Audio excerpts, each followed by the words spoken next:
This is the Big O Show. This is the Big O Show. Yeah. Big O, we told you we ain't playing no games, man. It's just surely probably Pablo, Culture, Lord Productions. Good morning, South Florida. This is the Big O Show. You're tuned into the Big O Show. This is the Big O Show. This is the Big O Show. Judge, you tuned in to the hottest sports radio show with Orlando, a.k.a. the Big O. He covers all the South Florida teams, from the Dolphins to the Heat, well, you know what I mean. Monday to Friday, Friday Pablo in the Big O Show. Oh, on the radio, the top's where we gonna go. Miami, that's the way we roll. Locked on the morning show, Big O. No one has a similar show. Talk sports, talk plays, talk live and direct. Because nobody do it better than Big O in the set. From sunrise, listen live, it's the best of the best. He's got the fans, got the heat, he's the best of the best. Big O, the only talking sports with a style. Break it a morning, it's Big O-N. Thank you for tuning in, keeping you glued in. Stay tuned, because right here's where the rumors in. Same place, because right here some of them begin. Simply call and just state your opinion. Real talk, sports talks, the Big O Show. Yeah, you love it, yeah, you like it, call him and let him know. Culture, probably Pablo. Now introducing the man of the hour, Big O, a.k.a. Orlando Gary. Yeah.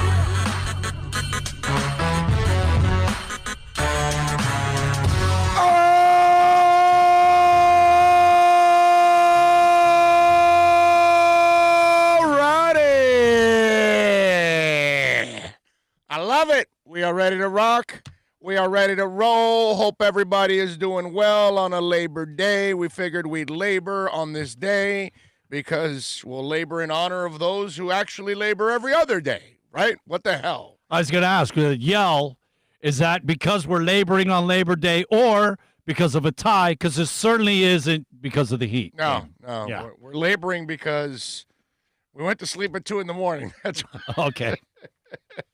Lordy, I know we're on normally at 11 a.m., but, today today a lot of you are off. It's an act of God last night with the rain, bro. Yeah. And the lightning. It was the lightning, really, that delayed the game. We were at the inter-broadcast yesterday, obviously, and that thing was delayed like an hour and a half, hour and 40 minutes or whatever Watching the hell it FS1, was. they're like, we just had another lightning strike here. We're going to postpone a little further. Yeah, it was terrible, man. And kudos to Southern Legion, Vice City, the Siege.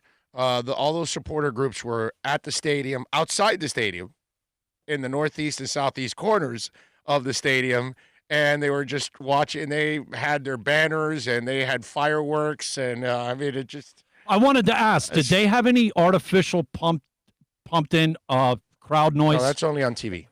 Okay, because I was going to say on TV, it sounded like, and I'm like thinking, man, is that the people outside making all that noise that it's like people in the stands? No, it's NBA, Major League Baseball, whatever, any soccer, whatever you're watching, it's all pumped in through TV. It's not on the court.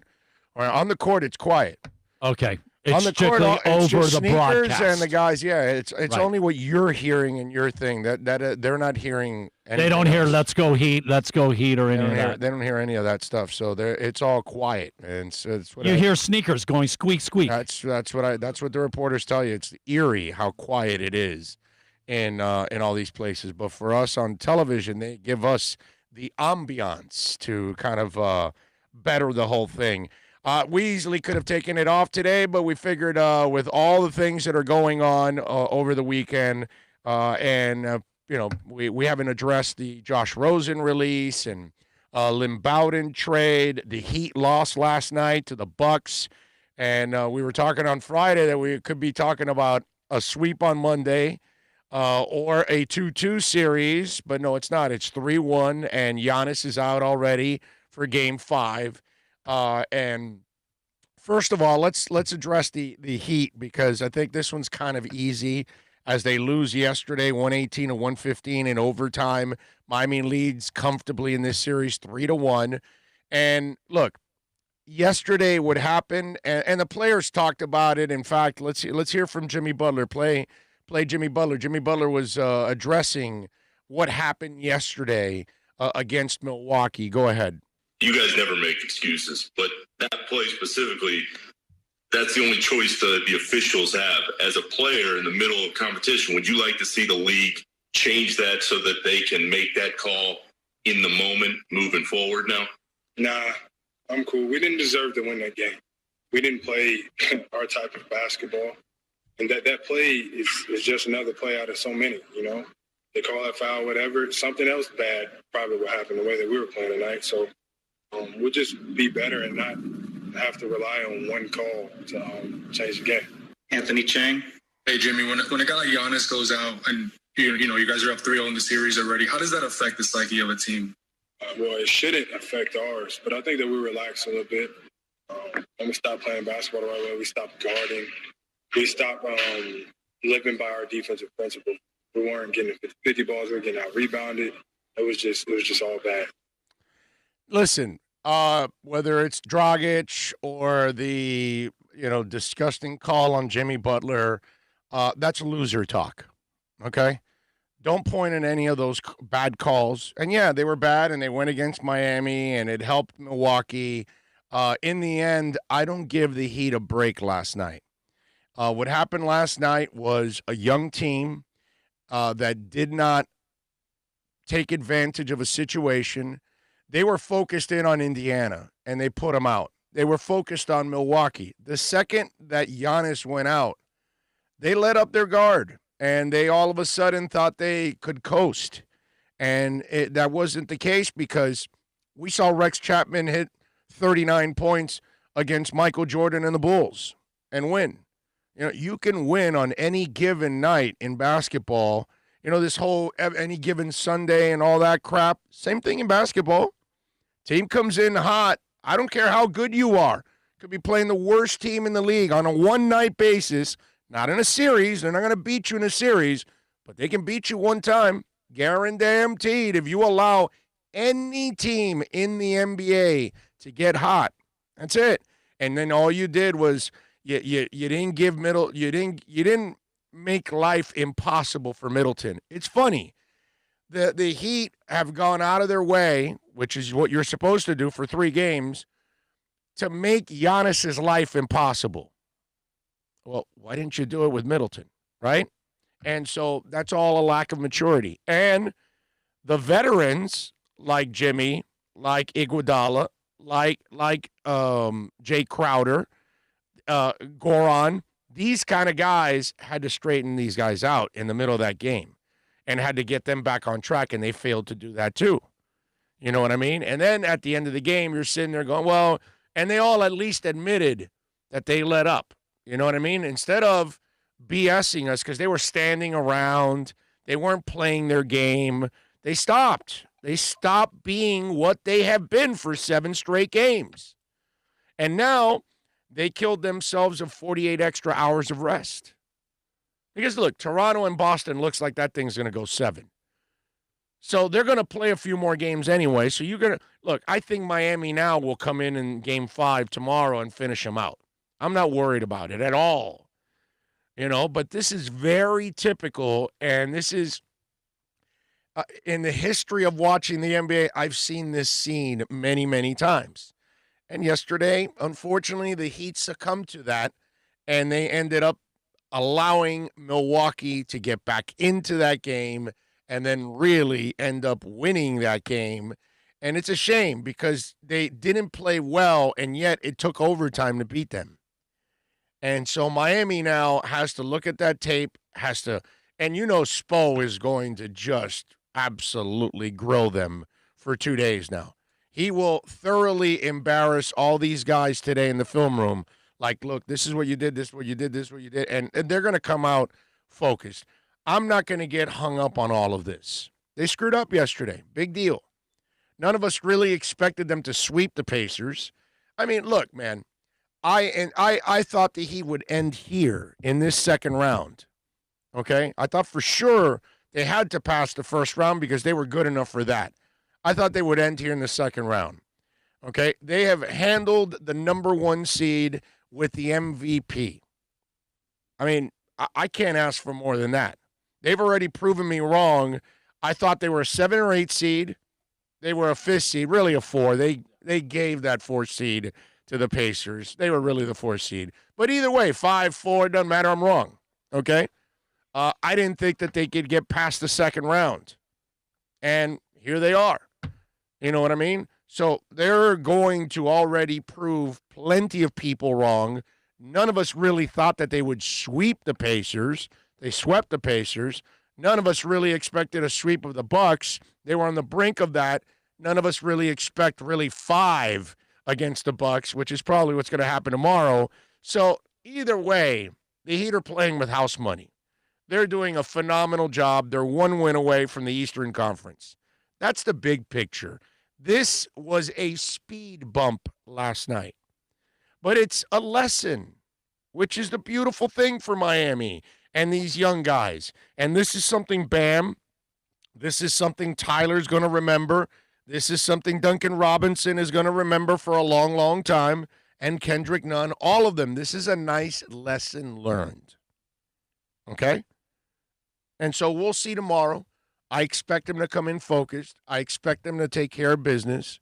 But I'm not going to overreact about the loss, considering the 7 prior games to this were just absolutely outstanding. Now they got to treat Chris Middleton the way they treated Giannis in the first 3 games. And if you do that tomorrow, you will coast to a victory. You play your defense. You play your offense. And by the way, Duncan started getting it going yesterday, which is really nice. Okay, he had 6 3-pointers, I believe. I wrote it down, 6 of 12, yes. Shot 50% from 3-point range. So it was really nice to get Duncan going also, because in this whole thing, you really haven't gotten Duncan going. And Duncan's been going all year long. So it's nice that he got a little funk out of the way and you were still winning. And yesterday it looks like he's now really out of that funk, and now you'll get your other weapon, added tomorrow, and I think that'll be fine. Look, the good thing is no injuries, right? Nothing to report. So they're healthy. They just had a mental lapse yesterday. That's all it is. Nothing more, nothing less. Let's not overreact. They're not a perfect team. They're better than most of us expected, certainly yours truly. So, let's just enjoy the ride, because I think it's going to be a really nice one overall. So we'll see what happens tomorrow as the Heat get ready to hopefully eliminate the Bucks. Weird stat. Okay, Giannis minus 14 the game 1, minus 3 game 2, minus 13 game 3. The 11 minutes, 19 points. First time he was a positive 2. Right, yeah. Crazy. Yeah, he was playing out of his mind early on. So we'll see. Anyway, I'm not worried about it. Tomorrow, though, I think they'll take care of business and they'll win this series 4-1, and they will advance to the Eastern Conference Finals. Lakers, by the way, evened up their series against the Rockets, 117-109. That one is tied up at 1. Over the weekend, we gave you games on Friday and Saturday against the spread. We ended up going 2-2 against the number. We're now 22-18-1 against the spread. Tonight, we got 2 games. Let's give you our picks for tonight. Boston is favored by 1.5. I'm going to keep riding the Celtics, okay? I know this is a tight series. I get all of that. But I still think Boston is a slightly better team. I expect them to win this series. I'm going to give the 1.5 points here and hope Boston wins by 2.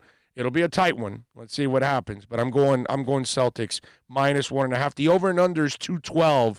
I'm tempted there to play that one, but I'm gonna leave it alone.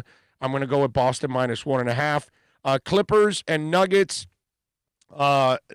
Nuggets really responded the other night. Clippers are favored by 9. I cannot lay that amount of points. Nuggets are pretty good, man. If Nuggets play their game and Jamal Murray plays the way he's playing, I mean, that step back 3 he did on Kawhi the other night and broke Kawhi's ankles. That was pretty good, my brother. I mean, that's one of those big ass step back 3s. Like, he went like 3-4 feet past the 3-point line to then jump back past that 3-point line and nail that 3. That was amazing. Like Harden would be impressed with his step back? Yes. Yeah, no, anybody would be impressed with that step back. Steph Curry would be impressed. I'm going to go Nuggets plus 9. There is no way I'm giving the points. I'll take it. Nuggets are pretty damn good. Even if they lose, I expect them to keep it a little closer. The over and under is 219.5, but I'll stay with the number. I'm going with the dog here, plus 9 Nuggets. I'm going with the favorite in the other one, Boston minus 1.5. Those are my picks in the NBA slate tonight. All right. What else we got to talk about? All right, let's get into a little football talk, right? Because there's plenty of football talk to get to and plenty of football conversation because there's a lot of silly-ass stuff out there that fans, media are saying, and, we just got to call people out and call it like it is because I think it's kind of ridiculous at times, the angle that people take. So Josh Rosen was flat out released. They tried to trade him, and they could not find a trade partner. I think the fact that he cleared waivers tells you all you need to know why they couldn't even find a trade partner for the guy. Look, I like Josh Rosen. I liked him coming out of school. I thought he was a good passer, and there is more to this game than just passing. And there must be more behind the scenes. There must be more that this team wasn't willing to keep. Look, I know a lot of teams don't keep 3 quarterbacks. Most teams nowadays just keep 2, and they have one on the practice squad. That's kind of what they do unless you're the Eagles and you can have somebody near retirement, near 60 years old hanging out in their house in Texas. Maybe you can do that. But more people just keep 2 unless you're really stupid like the Jets and they're keeping 5. We'll get to that later. But anyway, so if you're going to keep a third, they've got to be special. They've got to have a future. They've got to have a lot of value. And clearly, the Dolphins assessed this the right way because his salary is $3.7 million. It's not an enormous salary. It's a very small salary for a backup quarterback. So he went through the waiver wire. 31 teams said, we'll pass for 3.7. It's not a lot of money. So then that's another indictment on him. Okay? Arizona gives up. Miami gives up. Miami tries to trade him. They can't trade him. They can't find. Now you know why they couldn't find any trade partners. Nobody wanted him for free. How are they going to pay for him? They weren't even willing to pay his $3.7 million salary. Right? Look, it was a bad trade for them. Didn't work out.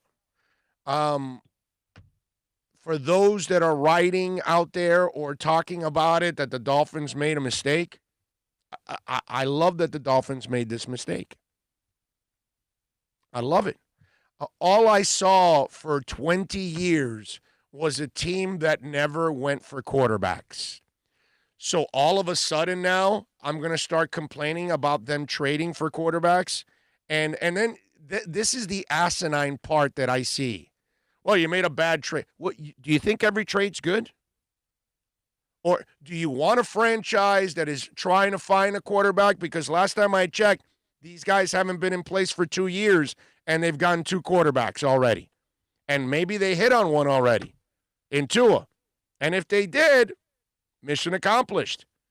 Because I said for many years, okay, I see NorCal on the chat board there. And I could go to NorCal. If Myron is watching, he's been following us for like 20 years. And NorCal's like somewhere in the 12, 15 neighborhood. So they know me for a long, long time. I'm the guy that says, get an effing quarterback every year until you find one. So now I get a front office that gets a quarterback every year, and I'm going to complain about it? I mean, I see the writers writing that. Oh, well, they screwed up. No, they didn't, you asswipe. They got a second rounder, made it 2 second rounders. The other one's Raekwon Davis. So if Raekwon Davis becomes an ass-kicking defensive lineman, who cares? That's your second-round pick last year or this year. Who gives a rat's ass? You created an extra second-round pick to go out and get a quarterback. Take a stab. You're going to hit on some, and you're going to miss on most. Okay? That's how the quarterback game is played. You don't draft and hit on every quarterback. You don't hit on every traded quarterback. You don't hit on every signed quarterback. Okay? So when I see writers talking about this, when I see fans talking about this, and TV heads talking about this, the problem is they don't have perspective. The problem is it's ignorance. So let me ask you something. So the Seattle Seahawks, the day they signed Matt Flynn to a large contract off the Green Bay Packers, traded for Charlie Whitehurst from Chicago, signed Jackson, re-signed Jackson, their quarterback, and drafted Russell Wilson. So they suck because they missed on 3 of the 4? I'm sorry. I must have missed it. So let's call Seattle idiots for giving Matt Flynn a large contract. Oh, and then they gave San Diego, because it was San Diego then, a draft pick for their backup quarterback. And then they also gave Jackson money, another quarterback that they had there. So on the 25% ratio of hit, am I supposed to call Seattle, oh, they're idiots. They spent money on Flynn. They traded for Charlie Whitehurst. They re-signed Jackson. And anyways, they drafted Russell Wilson.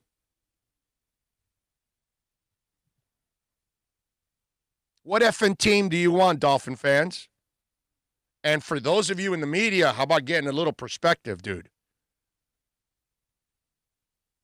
You know what I mean? It's like, it's whining to complain, or let me write an article that will stir shit up and get you guys to read and get you all pissed off. You know what I mean? But it's like there's no perspective. Like, you're supposed to hit on every draft pick? So when you released the defensive end a couple weeks ago, Weaver, oh, the world is falling. The sky is falling. And you don't like the kid, you let him go. That's it. It is what it is.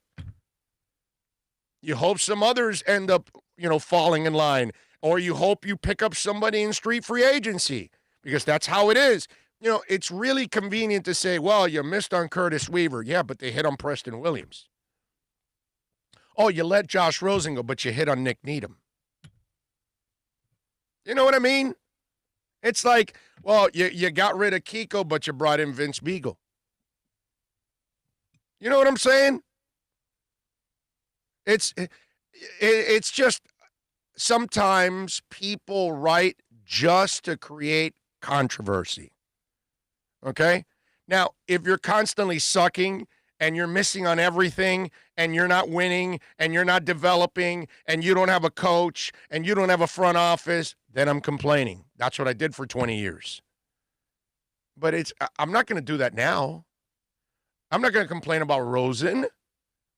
I like him, so maybe I was wrong. Some of you that liked him, maybe you were wrong. Some of you that didn't like him, you were right.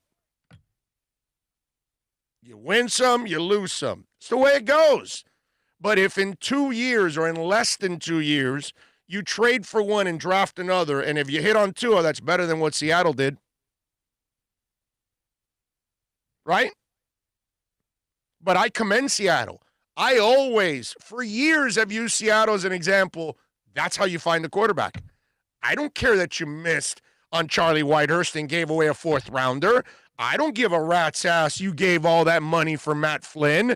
I don't care that you brought Jackson back. I care that you hit on Russell Wilson.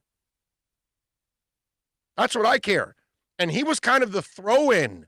Now, let's take him in the 3rd round. The league's passed him over nearly 3 times. We'll take him. What the hell? He might be a good backup for us.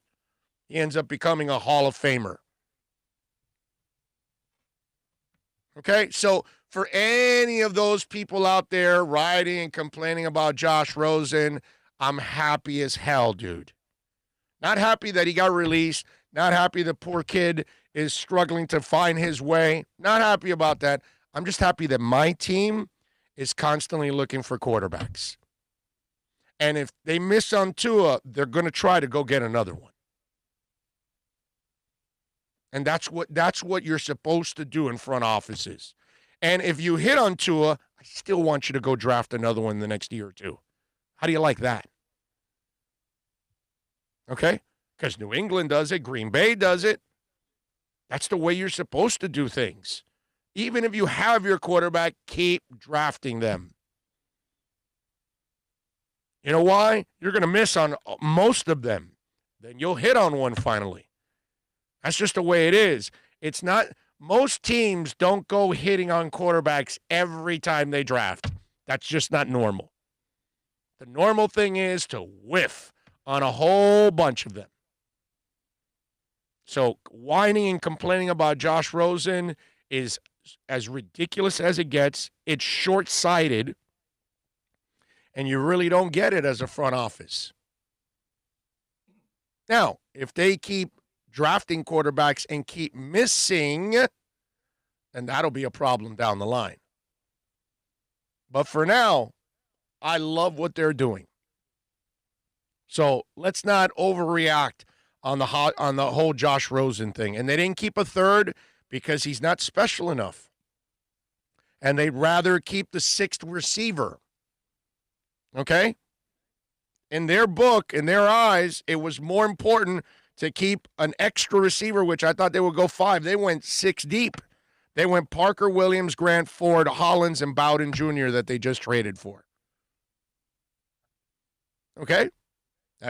This is the way the game is played. And they just didn't feel it. And then they signed Jake Ruddick and put him on the practice squad. You only have 53 spots. So you have to accommodate people, accordingly. And in the 53 spots, they did not feel that third quarterback was special enough. And what justified their mistake, okay, was that 31 other teams said, yeah, now 3.7, it's not worth it, which is scary. Okay?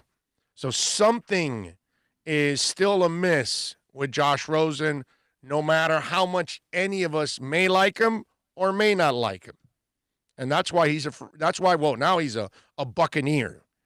And we'll see what happens there, because that Buccaneers situation, that head coach is not there for a long time. The head coach has had health issues. And that head coach is going to be gone, I would imagine, when Brady walks out that door. So if Brady's there for 2 years, I think Bruce is there for 2 years, and then he's out.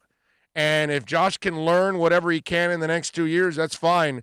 But, I see the articles of, maybe he can find stability there and he can find, continuity there and all that crap. I don't think he realizes that his experiment won't be longer than 2 years there.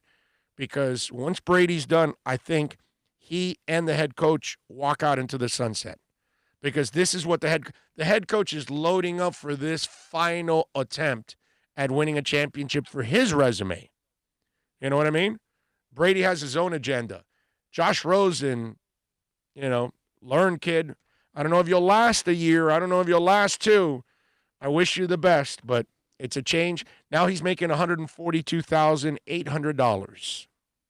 That's what he's going to make this year. Let me ask you, because of where he's at in his career, and obviously falling off the way, like nobody wants him, being with the Whisperer, Bruce Arians, is this it for him? Like, if something doesn't happen, he's done. Not even a backup job, right? It's over. Yeah, I don't think he's the guy that wants to sit around as a backup anyway. I don't think he's going to end up, he's got money. It's not like, his family's comfortable. So I think he'll try again to be a starter, and if he can, then eventually he'll just retire and move on. That's what's going to end up happening. So this is definitely his last shot. A chance to be with Arians and behind Brady and learn. I mean, if he doesn't get it now, right, over the next year or two, whatever he's given there, yeah, it like a backup job isn't even out there for him. Bye-bye. Manny J. Snow gives us a little love on the Super Chat.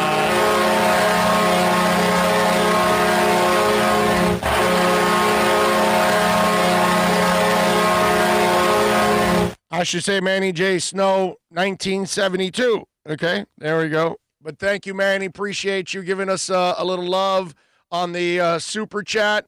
NorCal was first in today on the chat board. Robert Rosario says, Big O Dolphin season is back. Thank you for the great job. Perspectives about the Miami Dolphin team. By the way, Peter King has us winning the AFC East. What are your thoughts? I think we have a shot. It should be the Bills, bro. Should be the Bills. Their defense, their running game. I don't have a lot of respect for their quarterback, but they should be the favorites. It should not be Miami. It's just not, Now, if they pull a surprising deal, then it is what it is, my brother. But I can't I can't pick Miami to win the division. I think they're like an 8-8 team, something like that. But who knows what this wacky season holds for us, man. Playoffs are expanded to 7, correct? This year it goes into effect, or is that next year? I'm not sure. I think that's next year. Okay. Yeah. Mike No-Go Zone says, what a pleasant surprise to find your show on the air today. Mike, we labor on this show. I labor in life. I work, baby. Okay? So, yeah, we're here, bro. We're here. God damn right. Big J doing big things. Anthony Perez, Drubo, JC Alaman. Let's see. Eagles 96. It's probably a good loss for Miami to refocus on their goal. That's right. Drubu says Fitzmagic is on deck. NorCal says, Big O, I don't usually watch soccer, but knowing you are so involved with Miami, I tried to watch yesterday, but the game was postponed and I missed if they played. No, they played. Played to a 0-0 tie. Let me do it soccer style. Let's see. Jean-Luc is in the house. Dennis Aker says, Happy Labor Day to Big O and Bill and my Finns family. Let's go, Finns. Man of 1,005 holds is in the house. Pat Nashville says, I learned so much about drag racing yesterday. I loved every minute of it. So no one ever. Michael Guerrero says, MJ never used the step back much. That's not Michael Jordan's thing, bro. That was never his thing. 6 teams, not 7. 7 next year. Okay. Bromar says, does Big O give fantasy advice? I have 4 running backs. I would like to know which 2 to start. Jones, Mack, Akers, and Moss. I'm thinking Jones and Mack. Mack is also sharing with Jonathan Taylor. Wow. You know what? I'm going to go Jones and Moss is what I'm going to go with. Okay? I think Zach Moss becomes the guy in Buffalo. I wanted him badly in the fantasy draft that I was in on Friday with everybody. You think Singletary gets superseded then? Yes. Really, even with this breakaway speed and whatnot? Yes. Is it because Moss is it because he can run in between the tackles? Moss is hard. I love Zach Moss, bro. I like Singletary because he can catch. He has speed. He could take it to the house. He's more of a finesse guy, not a power guy. So he's your change of pace. You want the guy between the tackles pounding. I think Buffalo's blue collar, and they want to pound the crap out of people. When you got a defense like that, you should be that. Yeah. You know what I mean? You run the ball. When you have a quarterback like that. It's like Lamar and their running backs that they come at you. It's when Cam and their running game was going. It's one of the, when you're running that option on a consistent basis, you need a guy that's a little bit more of a horse, and Zach is. When you have a defense, and you run the ball, the clock runs. It keeps your guys fresh. Your defense is ready. Every time they hit the field, they got the ears pinned back and they go 100. They never wear out. Yeah, Bromar, I would go Zach. I would go Moss. That would be my guy. Alex Opelia is in the house. Tyler Hero will be the next D Wade. Don't get it twisted. He is fearless, isn't he? Bro, shot after shot. That kid is my wife was sitting next to me. She goes, man, that kid's not afraid of anything. He's always hitting big shots. And that's the wife saying that, like she noticed it. Wow, that's amazing. Oh, Romeo says, morning, Big O and Bill. I am more than happy to watch our Finns on Sunday versus the Pats. Miami will win. I'm with you, Romeo, except it's good afternoon now. Let's see. Michael Guerrero says, and Rosen said he was the best value at QB on draft day. I mean, they should all talk themselves up. It just hasn't happened for him. Drew Boo says, has said, draft a QB every year until you find one. Draft every year. That's right. Yeah, and even after you find one, man, groom the guy, get him ready, and turn him into a number one pick when you pick him in the 3rd and 4th round. It's smart. Ray Grulong. And thank you, Ray, for the shirts. Appreciate you, man. Thank you for coming by and saying hi to us out there. Thank you, Ray. That's awesome, brother. Very nice. He says, howdy, everyone. Can vouch for Big O on the QB theme. He has been saying this for decades. Sign Big O followers for the least. Sign Big O follower for the last 20 years plus. Thank you, Ray. Appreciate you. Let's see. Greer made another trade in that year, which allowed him to recuperate the 2nd-round pick. He only lost a 5th-round pick. You explained it. Then you have to explain it to these ignorant fans. Exactly, my brother. You know, it's if Raekwon Davis kicks ass, that's it. The extra 2nd round was a bonus. That's all. And if you hit on the quarterback, then you become a genius because you end up with Rosen and Raekwon Davis. But if you don't, you still end up with your 2nd-round pick and Raekwon Davis just a year later. You're not in a hurry. It's not like you were a Super Bowl team that year. Alex Diaz says, Big O, people will never be happy. Hit on one pick, but always find something to complain about. It's annoying. I'm with you. Ian from Brooklyn says, Big O, I'm late, but never forgotten. What's up, everybody? Hello, hello. Matthew Walker, also in the house. Josh says, what's up, Big O and Bill, everybody? Tough loss for the Heat last night. No big deal. Speed bump, bro. Speed bump. Speed bump. Bromar says, Big O, why Akers from the Rams ranks so high even though he's not the number one? Because they don't expect the, Henderson kid to become the guy. This guy, it looks like he has more of the overall game that the Rams need. I like him, too. I drafted him also in my league. I like Cam Akers. I'm with you. But I would probably do the Buffalo kid for the first week. Okay? Let's see. Clee Torres says, damn credit card got compromised. No super chats until replaced. Sorry, Clee. Appreciate you, but thank you for the thought, my brother. That's what matters. Raging Dolphin Maniac, you caught me by surprise today. Happy Monday. Shouldn't catch you by surprise. Me? Working? No, should never catch you by surprise. I'm always grinding. Let's see. Alexa says, what'd you think of the draft we had? I had a lot of fun. It was good. I don't know if my team will do anything, but, I had fun. It's all good. Call of Duty says, I just showed up. Did I miss the Corona rant? Yeah, you missed it, man. We've been talking about politics and Corona for the last 30 minutes, bro. Yeah, everybody's so into it. Rewind. Maybe you can check it out and all that Corona talk. Our lads has Akers listed as the one right now. Oh yeah, already. Yeah, I can see him. It's Henderson, right? Darrell Henderson. That's it. 3rd round pick last year. It says. Right. Yeah, he's the Memphis kid, if I'm correct. He's a nice back. He's all right. I just think Cam has more dynamic to him, and that's what it is. And you are correct on the Memphis thing as well. All right. Okay. All right. We get it once in a while, right? So let's do this. Let's take a quick break since we're right here at the bottom of the hour. When we come back, I got to get into a little more Dolphins talk. We got to get into the Lynn Bowden trade. Some of the roster moves that Miami made in constructing their 53-man roster and their 16 players on practice squad.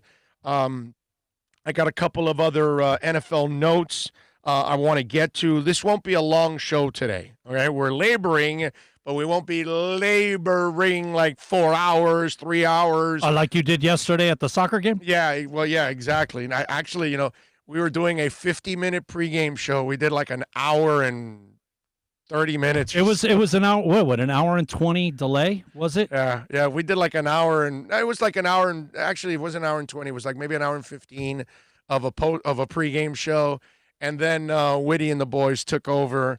But it was fun, man. I mean, I can never complain about what I do for a living. You know what I'm saying?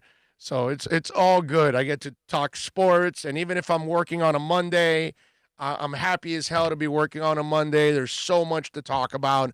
I didn't want to go 3 days. I didn't do anything on Saturday and Sunday, and I was tempted to walk into the studio and do something. But I said, you know what? I'll hold it off for Monday, for Labor Day. We'll have plenty of things to talk about, and we'll get the week started. And I know a lot of people aren't working today. So, it's like a bank. I'm not like I can't be closed for 3 straight days. So we stayed only closed for 2 days, and we're back. All right, let's take a quick break. We'll come back on the other side right here on The Big O Show. It's a buyer's market at Toyota of Hollywood. Over 1,500 Toyotas on the ground, and truckloads just keep on coming. Now pay up to 50% less. 2020 Camry, not $29,000, $17,775. 2020 Corolla, not $22,000, $13,775. Buy a new 2020 Toyota with 0 down and 0% financing, or we'll make your payments till 2021. At Toyota of Hollywood, the #1 volume Toyota dealer on 441 between Hollywood Boulevard and Sheridan Street. Are you tired of watching the same old travel videos on the internet? Well, then check out MikeNoGoZones.com, a travel documentary that's breaking barriers. I go to the places that the media tells you to fear, where no one else dares to go. Baltimore, Opelika, South Side of Chicago, and more. Go to MikeNoGoZones.com. America's safest and best-selling compact luxury SUV is at Acura of Pembroke Pines, and this is how we do it. RDX, $339 a month at Acura of Pembroke Pines, the #1 volume Acura dealer.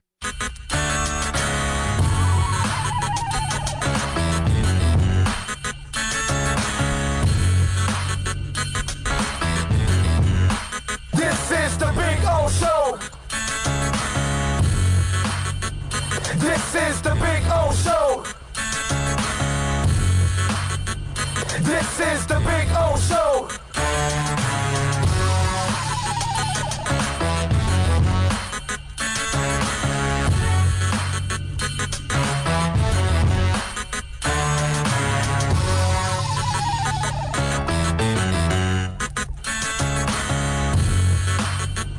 This is the Big O Show.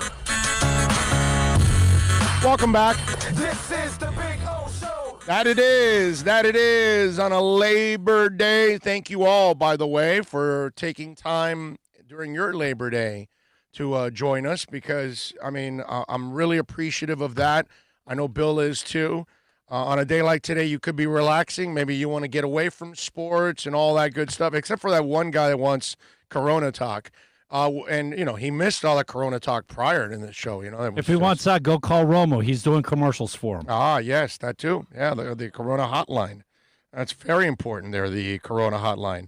The other thing I was going to tell you guys is on the Josh Rosen front, just to kind of add insult to injury for all of this. And I was, when they created the practice squad, I thought about this. They added Jake Ruddick. They brought him back, right? He's one of the 16 players on the practice squad. And the interesting part is you thought so lowly of Josh that he wasn't worth keeping on the roster spot. He wasn't worth the salary. You could not trade him, but you were dying to get rid of him. And the way the coach talked about him, I don't know if you caught the press conference a couple of days ago.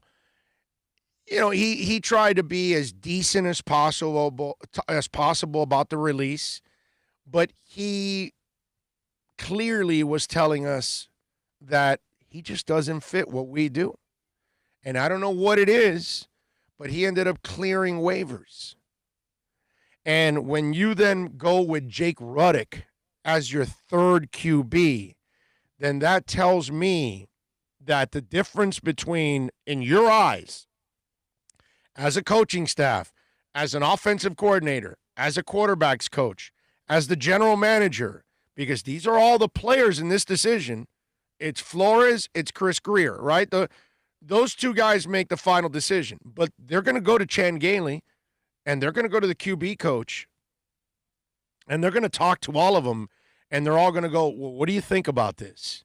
And what do you think about Jake Ruddick? And it's like, well, there's really not much of a difference between the two guys. We're better off keeping the guy on the practice squad that nobody's really going to steal off our practice squad, knows our system, than have Josh Rosen as a guy that, if Fitz is pretty durable, if Fitz doesn't miss any time, by the end of the season, we're playing Tua, not Rosen anyway. Because clearly Rosen didn't make the kind of progress this offseason and in their short training camp to say, oh, my God, Rosen is balling out. We got to keep him. We got to, let's give him the first opportunity when we do have it so we can really get our picks back. No. None of that. So it really, when you see Jake Ruddock on the practice squad, to me, that's the ultimate indictment on really how they felt about Josh Rosen. So no matter how much some of you may like him, I liked him, we're wrong. For now, we're dead ass wrong. Maybe the Dolphins are wrong. Maybe Josh Rosen's light goes on this year, next year, who knows? Maybe it never goes on. Time will answer all for those of us in the Josh Rosen debate, whether he can play or he can't play or whatever. You know what I mean? Because people are still going to feel, and rightly so, that he has not really gotten a true shot in Arizona or even here in Miami. And you know what? To a certain extent, that's a fair assessment. That's a fair discussion to have. But it's up to you to create those kind of opportunities. I remember on Hard Knocks a couple weeks ago, Austin Eckler, which we were just talking about it off air, Austin Eckler standing with the rookie running back, which, by the way, the rookie running back is like 3 times his size. That's a big running back. I forgot the kid's name. But anyway, it's a late round pick that they have there. But he's a young kid, right? And he was telling him how, man, when I was in training camp, I only got 2 or 3 reps in a practice. But I made every rep count. And that's what Josh Rosen has to do.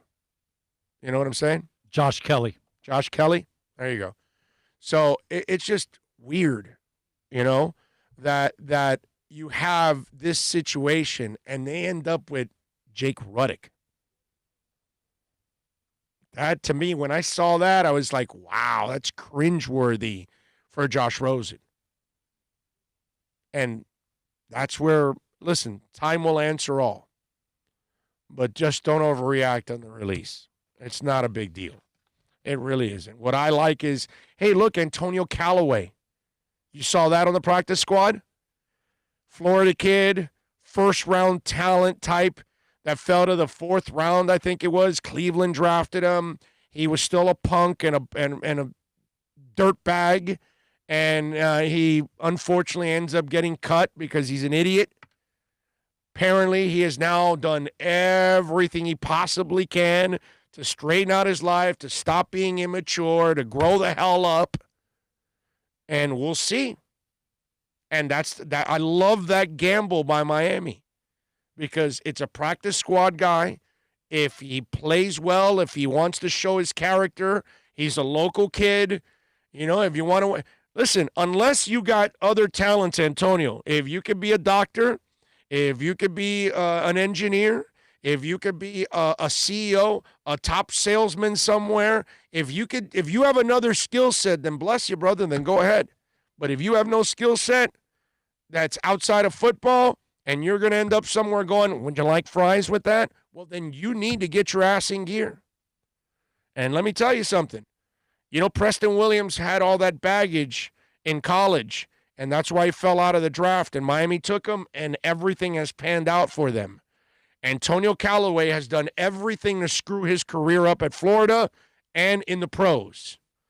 Hopefully he got the wake-up call. If he got the wake-up call, he's young enough that he can be an incredibly impactful player on this team.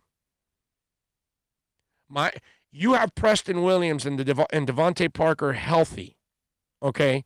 And Antonio Callaway figures stuff out, and he becomes your third guy, along with Jakeem Grant and Isaiah Ford. Holy crap. You will have one monster receiving core. So it's really interesting, the Antonio Callaway pickup. I really like the gamble on their part. They're not using a 53-man roster spot. They're using a practice squad spot. It's beautiful. They kept Kirk Merritt and Matt Cole also as wide receivers. Chris Myrick is their tight end. They got one running back on the practice squad, Salvan Ahmed. They've got offensive lineman Jonathan Hubbard, Duvel Quirios Neto, Tyshon Render, Benito Jones, Nick Coe, linebacker Kalen Johnson, cornerbacks Tay Hayes, Javaris Davis, and Ken Webster, and safeties Nate Holley and Brian Cole. That is your 16-man roster on the practice squad. But again, I got to tell you, I love a couple I love one extreme gamble, and that's the Antonio Callaway one. I think that one makes a lot of sense, and it's well worth it because if you hit on it, you found yourself a starting receiver in free agency. I just hope Callaway figured it out, man. I mean, first-round talent that falls to the fourth round. You figured that would wake you up, didn't. You were still a knucklehead with Cleveland, and you ended up getting cut. Now I think this is, can you look it up, Callaway? I want to say this will be his either third or fourth season in the NFL. I think. I want to say, I think it's third. No, I think it's fourth. I think he was drafted 4 drafts ago. I think this will be his 4th year. So he's still young. And he has no mileage on him, actually. Very little mileage. You know? Hope he figures it out because it would be really, really interesting. All right, 786-322-1105 if you want to get in on the text line. That's 786-322-1105 if you want to get in on the text line. You can also reach out to us on Twitter. That's at Big O Show. Follow us there as always. And on email, if you need to reach out to me with a longer message, you want to send an audio clip of something, a picture, video, whatever, send it to the email orlando@bigoradioshow.com.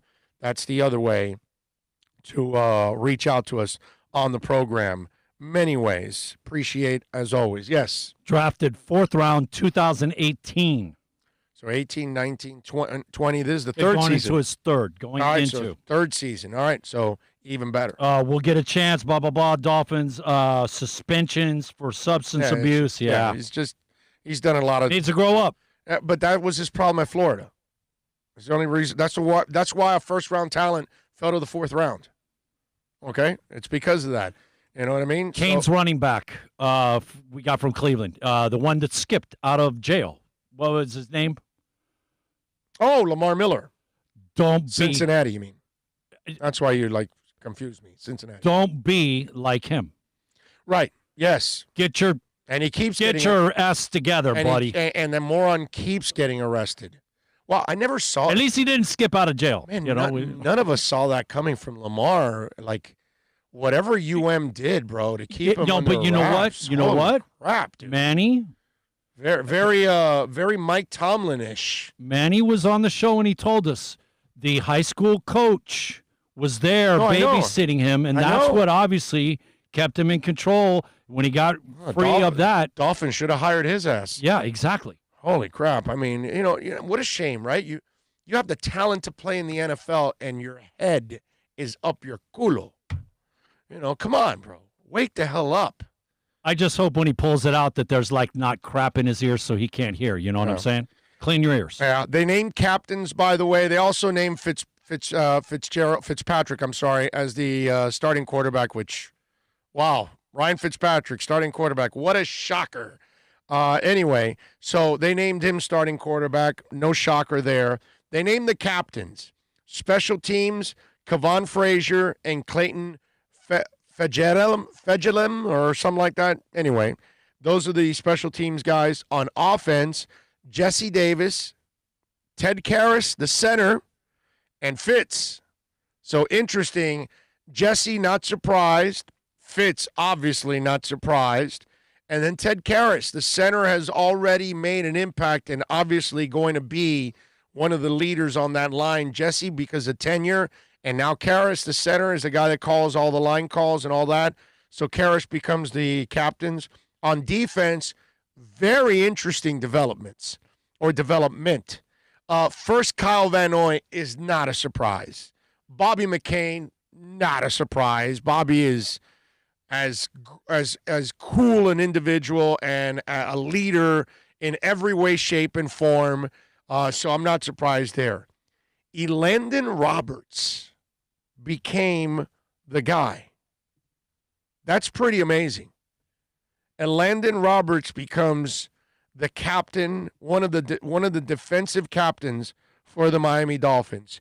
Here's a guy that came out of, free agency basically, out of nowhere to not only get a starting job, but then also become the captain, one of the captains. That tells me that he has made an impact that is amazing with the coaches and his teammates, because these are all voted by the team, not the coaches.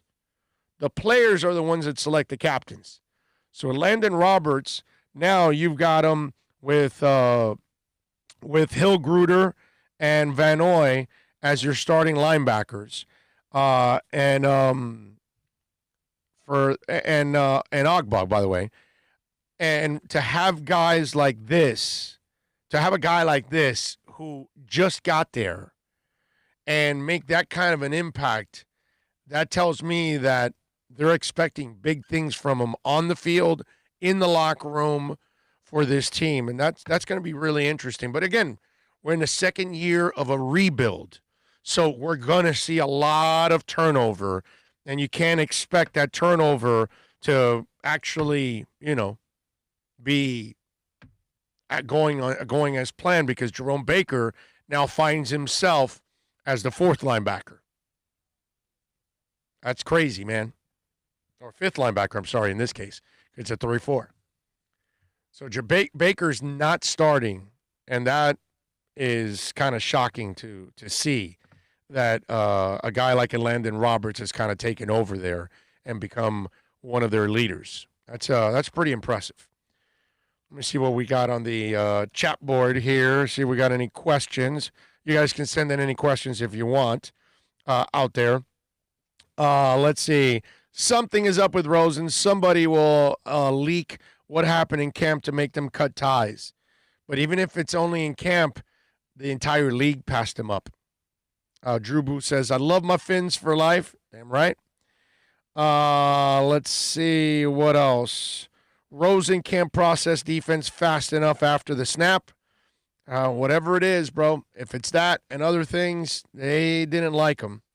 Mike No-Go Zone says, just want to send a shout-out to my New York Islanders.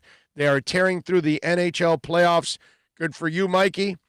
Our Panthers still suck. Raging Dolphin Maniac says, plus, we don't need a third QB on the roster because Bowden and Perry both can play QB. Yeah, but I doubt those guys are going to be your QBs. Those are like emergency guys. They'll still use Ruddick as the third guy when it's all said and done. As long as Rosen was a Dolphins, there would be a potential for controversy if Tua struggled on the field. They avoided that with Jack Rudick. No, I don't think that they don't. You're talking. See, the problem is you're programmed with the Dolphins of the past.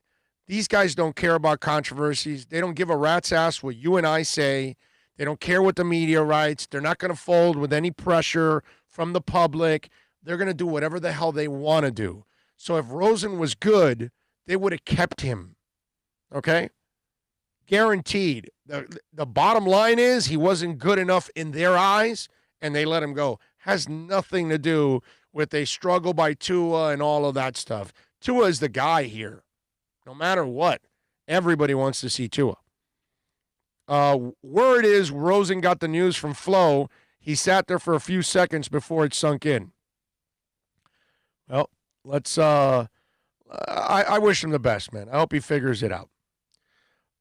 Let's see what else. Callaway was a good pickup. If he matured at this point in life, he complements Parker and Williams very well. Yeah. You have 3 starters. That's what you have. If he plays to his ability, you have 3 number 1s playing on your team.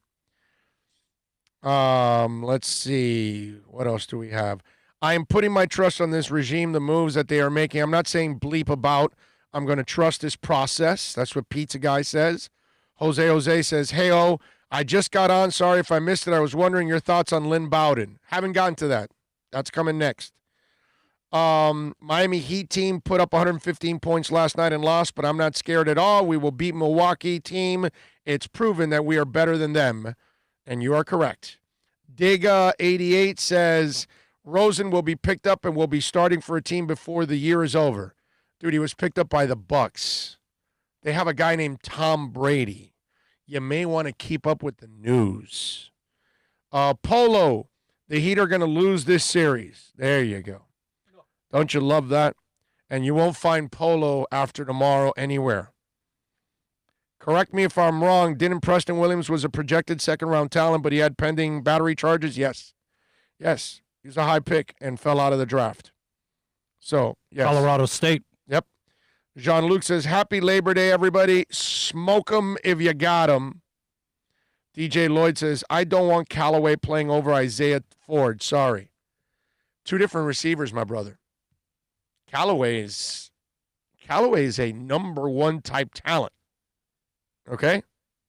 Like Isaiah Ford's ceiling is possession receiver, move the chains, number 3 guy. That's his potential.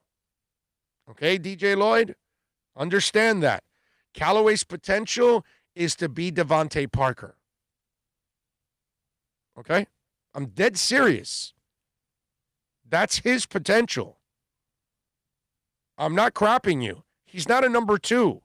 He's not a number 3. Not a number 4. Not a number 5. Not a number 6. If Callaway plays to his potential, he's a number 1 wide receiver. Isaiah Ford does not, in his dreams, he can be a number 1 wide receiver. In a perfect world, he's your 3 or 4. Okay? That's his potential. So, watch out, bro. I'm just telling you. I know the name, and obviously with Florida, the kid was like one of the top 5 receivers in the country. He was not going to get out of the first round. He's a first round. He's a number 1 talent. I'm telling you. But I'm saying that draft in 18, he was like top 5, no worse. Well, he wasn't because he went to the 4th round, but because of the baggage. No, but I'm saying he was projected. Yeah, talent-wise, yes. Yeah. Talent-wise, this kid can do whatever he wants on the field. You're going to watch him, and you're going to go, wow, dude, just screw your head on right. That's what you're going to see when you watch Callaway play. Go watch the tape. Go watch. He had a couple games in Cleveland that were wow games. Okay? He flashed.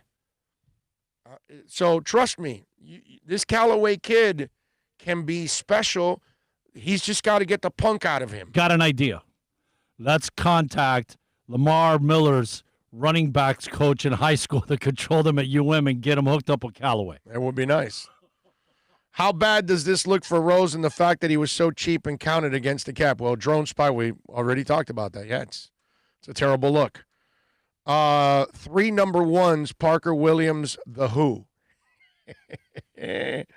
Callaway can be dynamic. You are right, Jean-Luc. Let's see. What else do we have?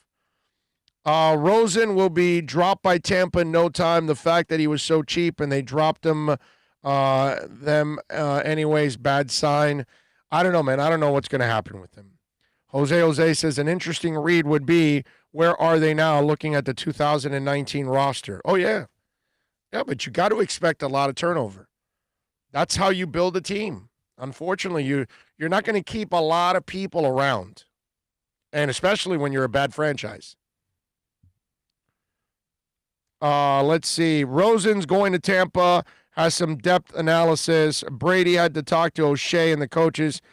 Pick Rosen in Arizona. Why do you think he's going to be holding up a Super Bowl trophy soon? And also, the QB coach, which was Leftwich in Arizona, is now in Tampa. So Rosen and Leftwich worked already in Arizona, and now that he's in Tampa, that also helped out. That's why he also picked Tampa. All right? Alex says, guys, I think you have the wrong running back. Miller was not a head case. It's not did I say Miller? Or yeah, you did. No, I didn't mean Miller. Mark? Walton. Walton, It was right? Walton. Walton. That's the Cincinnati. skipper. That's I said Cincinnati, so. Skipping out of jail. Okay. You know what I meant. Cincinnati, we said. Thank you. Yeah. Okay. Miller wasn't drafted by Cincinnati. He was drafted by us. One of these project receivers will break out. Dolphins have set themselves up for the future. That's what Christopher Burns says. I agree. And, excuse me, one of the other guys that they set themselves up for is Lynn Bowden Jr. Now,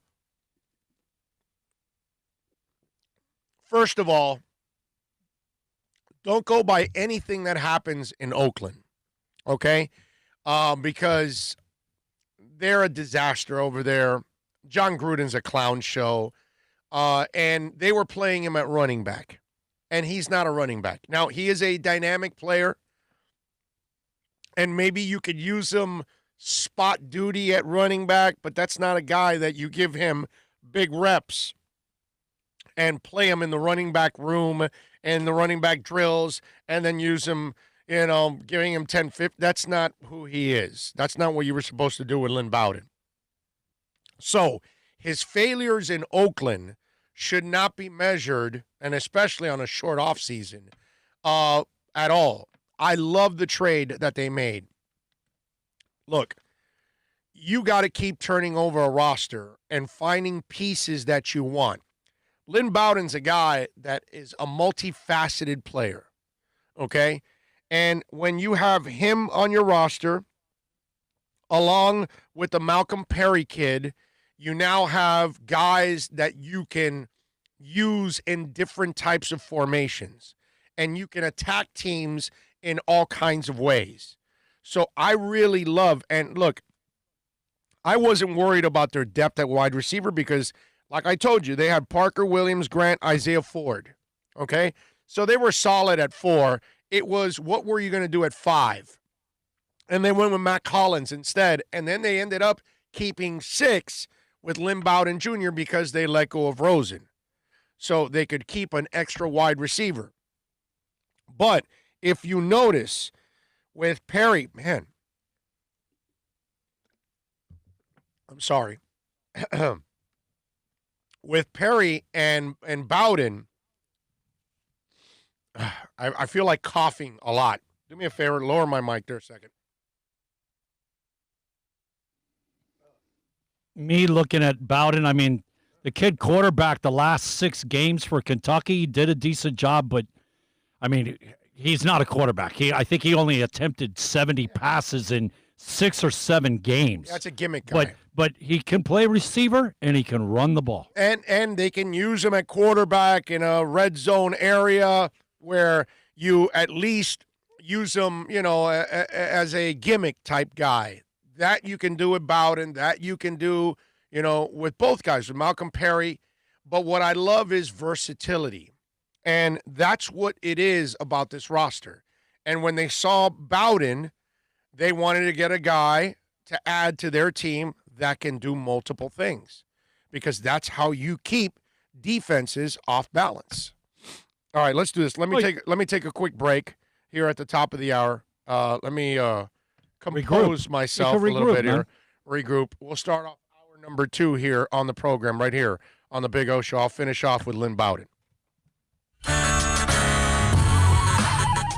It's a buyer's market at Toyota of Hollywood. Over 1,500 Toyotas on the ground, and truckloads just keep on coming. Now pay up to 50% less. 2020 Camry, not $29,000, $17,775. 2020 Corolla, not $22,000, $13,775. Buy a new 2020 Toyota with 0 down and 0% financing, or we'll make your payments till 2021 at Toyota of Hollywood, the #1 volume Toyota dealer on 441 between Hollywood Boulevard and Sheridan Street. Are you tired of watching the same old travel videos on the internet? Well, then check out MikeNoGoZones.com, a travel documentary that's breaking barriers. I go to the places that the media tells you to fear, where no one else dares to go. Baltimore, Opelika, South Side of Chicago, and more. Go to MikeNoGoZones.com. America's safest and best-selling compact luxury SUV is at Acura of Pembroke Pines, and this is how we do it. RDX, $339 a month at Acura of Pembroke Pines, the #1 volume Acura dealer.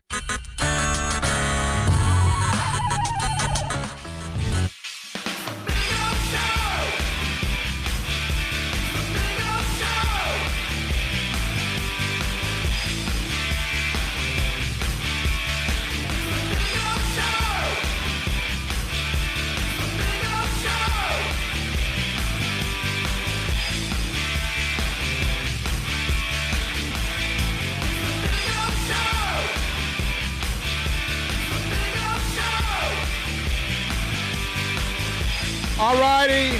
All right, we're back now. I don't know. It was just like one of those things that happens. You feel like, I don't know, it just gets you out of whack there. Felt like I had a cough out and just like, all right, move on.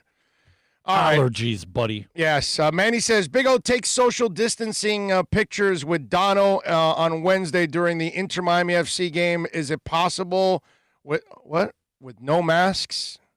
What? Manny, why are you always asking about pictures, bro? What is it with you and pictures? I don't get it. And no, I'm not doing anything without a mask, bro. Okay?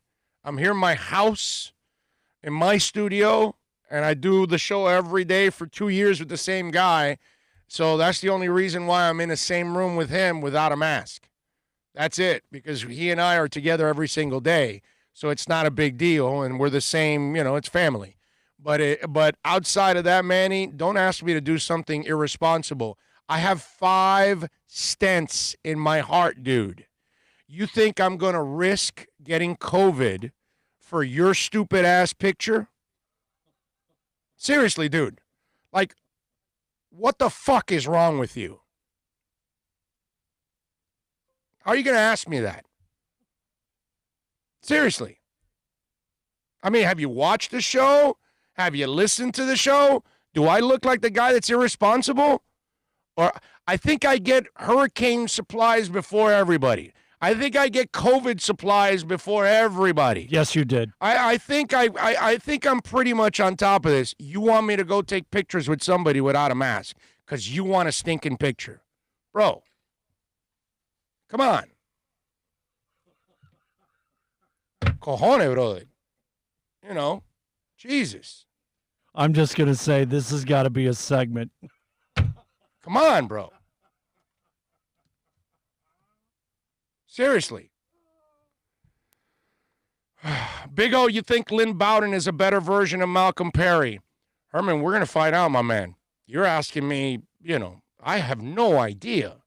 I didn't watch these guys on an everyday basis. I don't watch their schools that much. I'd love to I like both of them because they're both versatile type players. They're the kind of players that can become major pain in the asses to everybody on the field on defense, because they on offense can play multiple positions and can just cause all kinds of havoc, and they can help you out on special teams too. So not only might they play a little quarterback in a gimmick situation, not only could they be a runner in a gimmick situation, not only can they be receivers, but they can also help you out on special teams. Versatility, man. If you only do one thing on this team, you won't be on this team. That's just the way, unless you're a quarterback. They can probably live with you just playing quarterback. They don't want you to be anything else, okay? You know what I'm saying? We don't want a Michael Vick at quarterback, man? Yeah, but I have no idea whether one is better than the other, because now they're playing with men. Now they're playing at the ultimate level.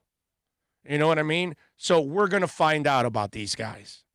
Okay? The thing that's great about those kind of players, if you give a team a look, all the other teams that watch your film, you keep them honest. Yep. It makes people stay home. You can't just run up because this guy got the ball pitched to him, because that receiver you just left, guess what? He's wide open. Yeah. NorCal says Vegas has Miami 6 wins this season.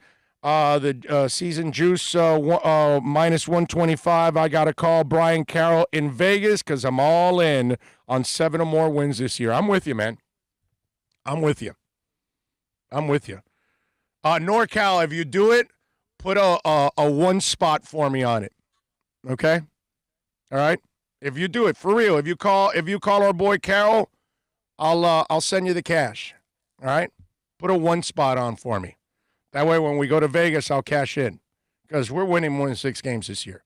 Bet your ass on that. Big O, are the Dolphins winning on Sunday? You damn right we're winning on Sunday. Beating those Patriots. Patriots are going to be a disaster this year. I'm telling you. They're going to be a disaster. Let's see. Big O live chat is lit. Thank you, Polo. Appreciate you, my man. Let's see. What else do we have? I agree with you guys about Bowden, but at the same time, I think they gave up a 4th-round pick, which I think is too high to get a gimmick guy. That's a 4th-round pick they got in another trade. It's not a big deal, bro. It's not the end of the world. How long do you think it will take for this team to gel? Christopher Burns, my man, it's going to take a couple years because they're not complete yet. Okay? But if you want gelling for this year, second half of the year, like last year, I think they'll have their ups and downs because they've got a whole bunch of new pieces. You added some free agents. You added a whole bunch of new guys on the roster, drafted, undrafted, all those kind of cats. They all have to find their way, figure it out. It's going to be an up and down thing. They're not going to be in a groove right away. Okay? So you can't expect that. It's not fair to them. So it'll take, I would imagine that by the second half of the year they'll be set. Okay? Big O, I blame my coughing on allergies often. I don't think it was just that. I just think it's just one of those things where I just got a cough for a moment and just like it was taking over me, man. I was feeling my eyes water up and everything while I'm talking to you guys. I'm like, damn, I need to like let one cough out and drink some water and move on. And that's what I did. I stepped aside, give one big cough, and then I'm out. You know? Let's see. Oh, crap. Big O is pissed, and rightly so. Say it again, Big O. First time O drops an F-bomb. I had to drop an F. This guy wants to kill me. Seriously. The guy wants to murder me. You know, not that Dono has the coronavirus, but why am I going to take a picture with anybody except my wife and now Bill without my mask? Like, he's the only person outside of my wife that I hang around without a mask. That's it. No one else. Okay? I'm talking to Jorge Mas, the owner of Inter Miami. It's with a mask. All right? I'm talking to anybody with a mask. Want me to take a picture without a damn mask? I'm not doing that right now. There's several people on the chat board, I'm sure, that are like, who's next? Come on, piss off, O. Come on, go. Jump. Bro. I mean, come on. You want a picture and you just don't give a crap about somebody's life? You know? Why am I going to risk that? 80% of the people in the population of the United States that had the COVID-19, come on, guys, conspiracy. Yeah.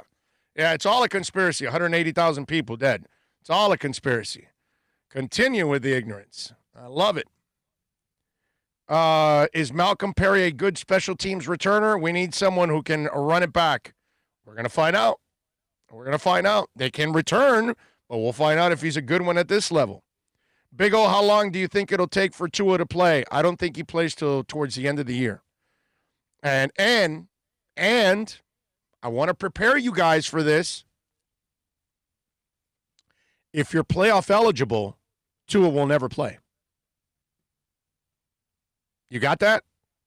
So for the guy who says, hey, how long do they take to get their groove? And I'm telling you, probably the second half of the season.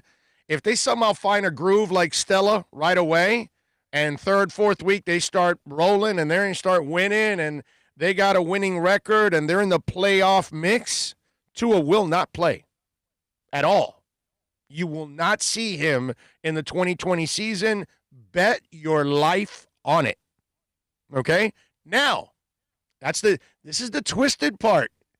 You want Tua to play? You need the Dolphins to lose. Okay? And who the hell wants that? Tua, you can stay on the bench, my brother. Exactly. Suck that bench, buddy. Sit your ass down right there. Okay? Because that's where you're staying. If they're winning, how do you bring Tua off the bench? You can't unless you're blowing them out. I was just going to say, when we play the Raiders there we go. On my birthday, there you go. Let them be smoking them by 30 or 40, and guess what? Tua hits the field in the middle of the third and gets a quarter and a half. That's it. There you go. A blowout maybe. But that's the freaking twisted part for all of you out there. If you want Tua to play, you need the Dolphins to lose. And I don't think you're a Dolph fan if you want your team to lose, okay? Because I can never, ever root for the Dolphins to lose. I could pick them to lose. I did that many times because, when they suck, and I can't say I'm rooting them to win, but a certain game I didn't think they would win. They're not going to win. I'm going to say it. But that's the screwed up part. The only way Tua plays is if you're not in the playoff race and things aren't going well. Now, and if things aren't going well with the offensive line, I don't know if even Tua plays. I really don't. If Ryan Fitzpatrick is taking a pounding back there, why would you put Tua in there? Why? Because he's going to handle the pounding better? No, that's not going to be the case. I'm a little behind the show. Just heard the F-bomb. Wow, I understand where you're coming from with 5 stents in your heart. That said, you need to put that energy into your diet as well. What can I tell you? It is what it is. It would have to be a worldwide conspiracy if it was fake. It's a real virus someone close to me had. Of course, bro. I mean, why are you going to even entertain that? Why entertain the Trumpies? I mean, don't leave them alone. Hey, that exact scenario that you just painted where we have an issue with the offensive line and it looks the way it does. I was looking at the Rosen drop and it's like, man, that's kind of takes away the protection of Tua in the event. Right? Oh, yeah. And it's like now he gets thrown out there. The offensive line hasn't gelled. God forbid Fitz gets hurt. And here, Tua, you got to go hit the field. You know what I'm saying? Let me fill you in on something that you may not know about, okay? This year, you have 16 players on your practice squad, okay? 2 of them are players that are targeted that are on your practice squad but can be activated during the game anytime. So this is how it goes to 55. Right. Okay. Yeah, You're not starting with 55, but Jake emergency, Ruddick, they're in the crowd and ready to go. Jake Ruddick will be one of those 2 guys. Okay. Every time. That's the scenario. And for those of you that don't know, on the 16-man playoff practice squad, on Monday and Tuesday till Tuesday to 4 p.m., the 36 hours there, during that window, somebody can grab a player off your practice squad and take them. But on Tuesday at 4 o'clock, you will lock 4 of your practice squad players that no one can touch in the NFL for the rest of the week, because obviously those are going to be players that you may need to lean on for one reason or another, so you protect your franchise by having those 4 guys. Okay? And I would imagine Jake Ruddick is going to be one of those 4 guys a lot of times, just to make sure that they don't lose their 3rd quarterback for game day. So I think that's how they're going to, if I understand it correctly, that's how they're going to get around it, and that's why they didn't feel like they needed Rosen on the 53. They weren't going to be able to sneak him on the practice squad. So then, they let him go. They couldn't trade him. And then they used Ruddick as the guy that they're going to tag as one of those 2 guys that can be activated off the practice squad at any time. Okay? Let's see. Big O, I have another scenario. The Dolphins are winning, but the offense is struggling. The defense is playing top-notch. Why not put tags in? Yes, Tua can go in there at that point. Yes, if that's the case. There's Manny. Big O, go out on a limb of faith that you're not going to catch COVID-19 and take a picture with Dono with no masks. You know what, Manny? I'm just going to block you. No? I shouldn't? No, man. Manny seems like the possibility of a guy that's going to rile you up, and you'll get to rip him a new one. With a heart condition? No, he's blocked. Hide. Bye, Manny. See ya. Over. I mean, several listeners are disappointed because they wanted you to rip him again. I think I've kind of already told people the way things work here. If you want to keep hammering away some point that you want, and I tell you no, and then you just keep hammering away, like a couple months ago, remember we had those idiots that, I hate Greer. He's got to be fired. He's got to be fired. He's got to be fired. Like, he's not going anywhere for at least a couple years. So what am I going to do? Allow you to be on the board for every 5 minutes? I hate Greer. I want him fired. The other guy that came in, remember, spewing politics, and boom, we just got. If you're going to keep hammering away something, your point's never going to get across. And then what I'll do is, for the sake of everybody else on the thing, I will just hide your ass. And then you will never be able to chat again. And so now you won't be able to ask a question. You won't be able to do anything anymore. And you won't be a part of it. And if you want to go and open another account up and then keep doing it, I'll block it again. So it's way more effort for you to have to create an entire new ID than me just say hide. And that's it. Hide user. Boom. That's it. So now, Manny, you will no longer be able to be seen on the chat board anymore. And I no longer have to hear you ask a stupid-ass question that puts my ass at risk. Okay? Exactly. Man of 1,005 holds put it perfectly. No troll zone. You start trolling, you will be blocked. I don't care what you're talking about. I don't care if you keep repeating, yo, the sky is blue, the sky is blue, the sky is blue. Boom, you're blocked. Doesn't matter what it is. I've seen them troll. We've been at this for a year now. I've seen them troll on every type of subject. For the sake of everybody on the chat board, I'm not going to allow you to do that. Okay? And I'm certainly not going to deal with stupid-ass questions every single moment. Oh, take a picture. I don't care if you get COVID. Oh, on a leap of faith. Come on, man. All right, so now you can watch and you can't comment anymore. Okay? How about that? Manny, you're a nice guy. I've met you and everything, but I'm not risking my life for you. Okay? Mike Pellegrino. There you go. That's it, Anthony. That was one of those fools.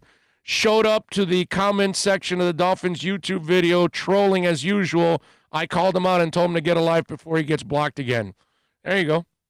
Well, I don't know if they do it there, but here, I know that the Pellegrino guy was just a complete troll every day.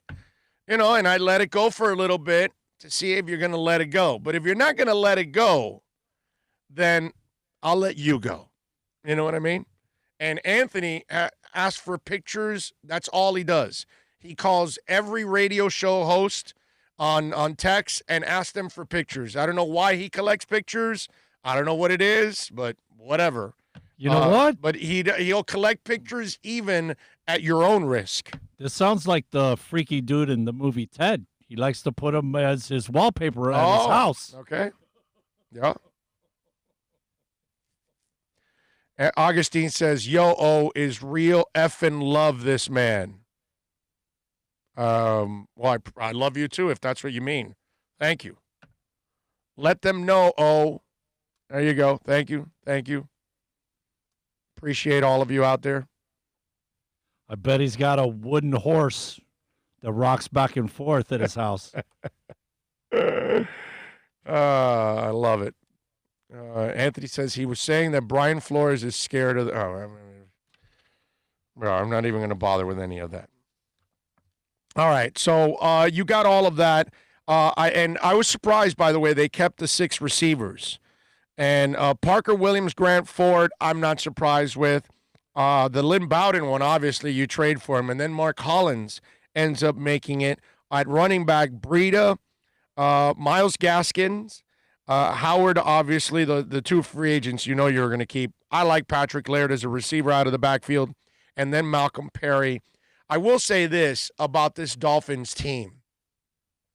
If Callaway screws his head on right, and your 2 receivers are healthy in Parker and Preston Williams, and you get your running game going, and the versatility you have with a lot of players at running back and at wide receiver, I got to tell you something, ladies and gentlemen.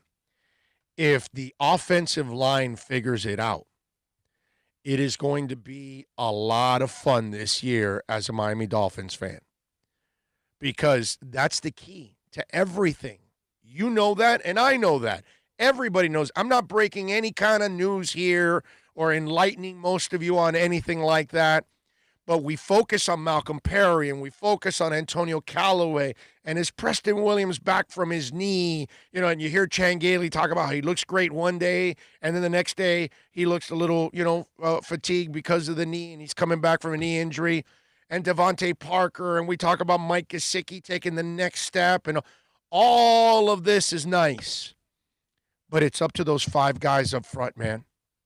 If those 5 guys up front don't figure it out, Fitz can't find his receivers. If those 5 guys don't figure it out, he won't be able to connect with Gesicki the way he wants. If those 5 guys don't figure it out, the running game will not be nearly as effective as it needs to be.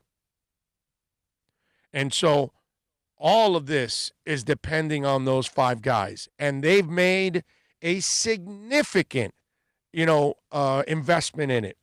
They've got Austin Jackson at left tackle, Eric Flowers at left guard, Ted Karras, the free agent, at center, okay? And Flowers was another free agent, Solomon Kinley at right guard, and Jesse Davis at right tackle. They've also invested a draft pick in Robert Hunt, okay? I know they've got Michael Dieter there also for depth purposes. He's worked center and guard. We'll see where Dieter may be needed at one point or another. Julian Davenport is a project guy that they've had on this roster. So they've made a heavy investment on this offensive line. Out of all the things we talk about, ladies and gentlemen, these are the guys we really need to come through because it will make Myles Gaskins a little better. It will make Preston Williams a little better. It will make Ryan Fitzpatrick a little better. Because it's really hard to run your offense without these guys doing their job. And that's really the focus. In game 1 against the Patriots, we need to see those 5 guys come through. Because that, to me, is the ultimate key to everything, to having success. If Fitz playing well, and guess what, ladies and gentlemen? If Tua's going to play, you need that offensive line to play well. If it's a sieve and it's just, holes in the dike all over the place, it's over. You're done. And if there's penetration in the middle of that line, the edge rushers are killing you, there's no way you're going to see Tua out there. So those 5 guys are imperative to everything that they're trying to do. Doesn't necessarily guarantee that you'll win, but if at least you have a line blocking, everybody can do their job, and you have a chance now. And you have a chance for everything else to develop. And one of the keys last year in Isaiah Ford's development was Ryan Fitzpatrick. One of the keys in Gesicki's development was Ryan Fitzpatrick, right? So a lot of guys developed. Devontae Parker had a career year under Ryan Fitzpatrick, and yet they didn't have a great offensive line. But if we're going to have big-time success and not 5 wins and 11 losses, they're going to need a line that can actually get the job done so we can see a shot at the playoffs. I can remember asking you sometime in May, a week or 2 after the draft, if our offensive line is able to gel and somehow become a decent unit, where do you think we are? And you were like, we're in the playoffs. Yes, we're in the playoffs. If that offensive line is the key to us, if they do gel and get it by, the 3rd week, 4th, somewhere in there, right? Yeah. Got to give them a few weeks. Yeah. I'm expecting better pass rush. I think our secondary is going to be just scary secondary, dude. Scary. I'm dying to see Noah play. Because if that kid can, it's kind of like the Callaway kid without the baggage, of course. I don't want to put Noah in the same thing. But I'm just talking about the bonus. If Noah can play up to snuff, then you've got 3 number 1 corners. That's awesome. You know what I mean? And then you're covering, and I don't think a lot of quarterbacks are going to have a lot of success against you.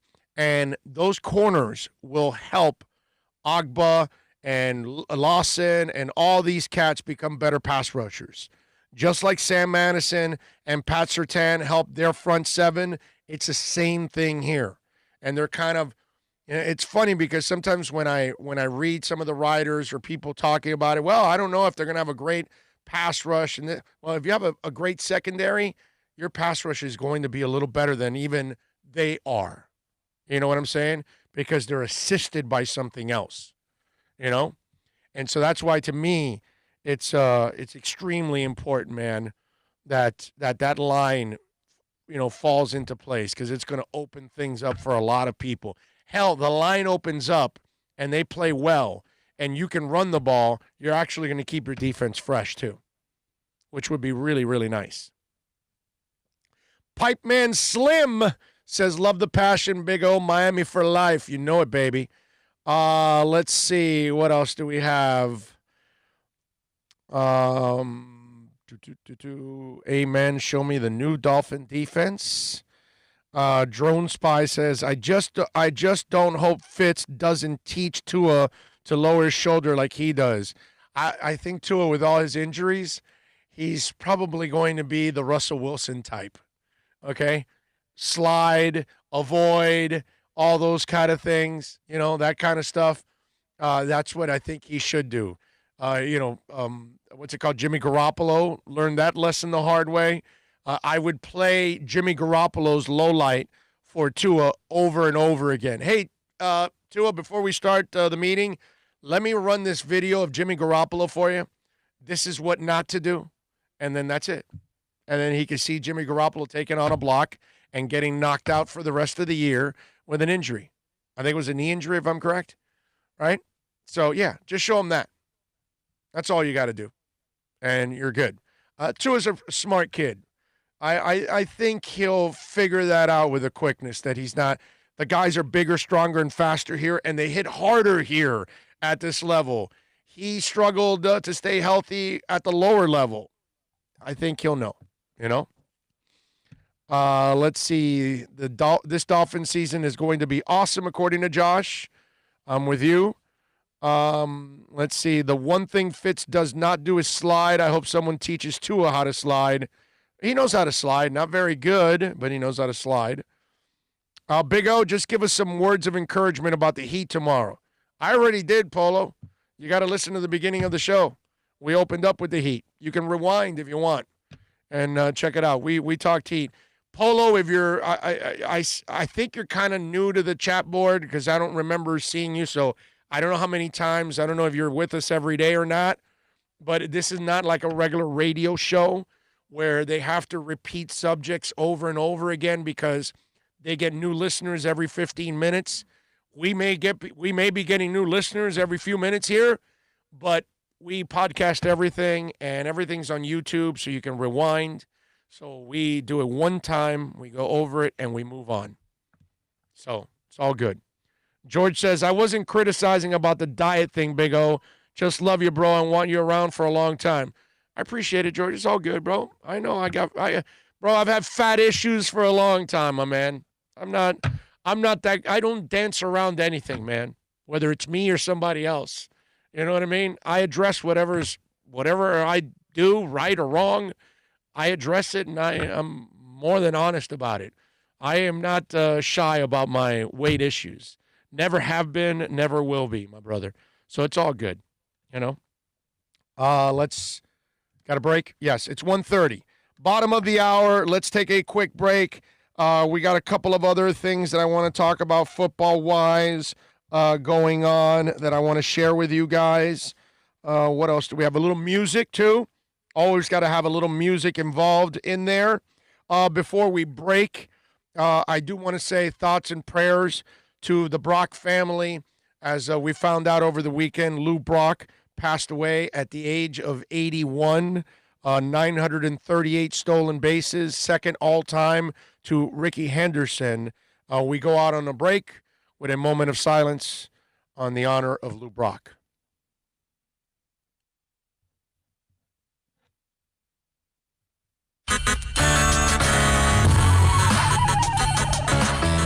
It's a a buyer's market at Toyota of Hollywood. Over 1,500 Toyotas on the ground, and truckloads just keep on coming. Now pay up to 50% less. 2020 Camry, not $29,000, $17,775. 2020 Corolla, not $22,000, $13,775. Buy a new 2020 Toyota with 0 down and 0% financing, or we'll make your payments till 2021 at Toyota of Hollywood, the #1 volume Toyota dealer on 441 between Hollywood Boulevard and Sheridan Street. Are you tired of watching the same old travel videos on the internet? Well, then check out MikeNoGoZones.com, a travel documentary that's breaking barriers. I go to the places that the media tells you to fear, where no one else dares to go. Baltimore, Opelika, South Side of Chicago, and more. Go to MikeNoGoZones.com. America's safest and best-selling compact luxury SUV is at Acura of Pembroke Pines, and this is how we do it. RDX, $339 a month at Acura of Pembroke Pines, the #1 volume Acura dealer.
We back. All right. Plenty to talk about here on the program, and I think Bill is right. I may end up going over 2 hours. I only plan to do like 12 to 2 today, a short show. And it'll be shorter. Hey, man, we're on for about that long. Yeah. You know, that's right. That's pretty much it. By the way, the best job in the NFL goes to Josh McCown, right? 41 years old, Eagles sign him, and they place him on the practice squad. Now, remember I told you that they can have people active, right? He's living in Texas, so he doesn't have to be with the team. He'll do everything by, virtual, all of that. And he's a veteran, so you can kind of trust that he'll keep himself in somewhat, decent shape. Because, Josh McCown's a responsible dude. He's going to get $12,000 a week, okay? He will end up making $200,000 in the 17-week season when it's all said and done. How about that, dude? I mean, that is like the easiest $200,000.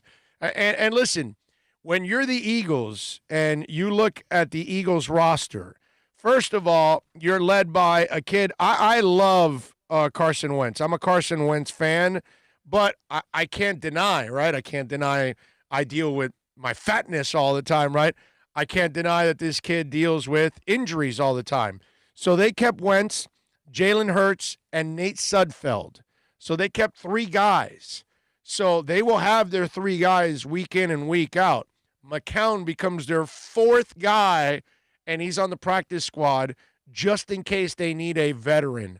I mean, it's a good move. It's a smart move. And what's $200,000, which is absolute garbage. Okay, I mean, give me a break. You know what I'm saying? Wow. Can we shorten it just to the part of the? I will go searching with a fine-tooth comb. Yeah. Well, those answers are never long. So it's that's the good thing. Anyway, so McCown has the best job in the NFL. I mean, I saw that and it was like, wow, dude, this is living the life there. Where at 41, you're hanging out in the practice squad and you're making $200,000 just watching, just sitting on the lounge chair at home. It's beautiful. You know, he's made enough money to retire as it is, and he's got his pension when that comes around. So you know he is set up absolutely. That's a sweet ass job when it's all said and done. 786-322-1105 if you want to get in on the text line. That's 786-322-1105 if you want to get in on the text line. You can also reach out to us on Twitter. That's at Big O Show. Follow us there as always. Let me give you a little music news here on the program, since we always love talking about music. Always a part of the show. First of all, let's start off with Keith Moon. In 1978, on this date, Keith Moon died in London at the age of 32. He overdosed on prescription drugs, hemifrin, which he was taking to cure his alcoholism. Interestingly, Moon died in the same London apartment where Mama Cass died in 1974. I didn't know that. I knew both died. Did you know that they both died in the same damn apartment? Not in the same one, no. That's... Wow. Like, wow. I had no idea. Where was this at? Was this in Los Angeles? This was a London apartment in 1974. So Keith Moon died in 78. She died in 74. In the same apartment, dude. That's eerie weird. Yeah, that's freaky. Yeah, and you know what? This guy probably wants me to go take a picture with Dono in that apartment. All right, let's move on. In 2003, singer-songwriter Warren Zevon died from cancer at the age of 56. Rest in peace, Warren. Little Werewolf in London, as always. Great song. David Bowie and Mick Jagger. I did not know this, okay? I did not realize this. I knew the song, but I didn't know. I didn't realize this. Did you realize that in 1985, David Bowie and Mick Jagger had the #1 song in the UK with their cover from the Vandells, Dancing in the Streets? Now, it was #1 in UK, not here, but still, that song went #1 when, like, Van Halen's is better.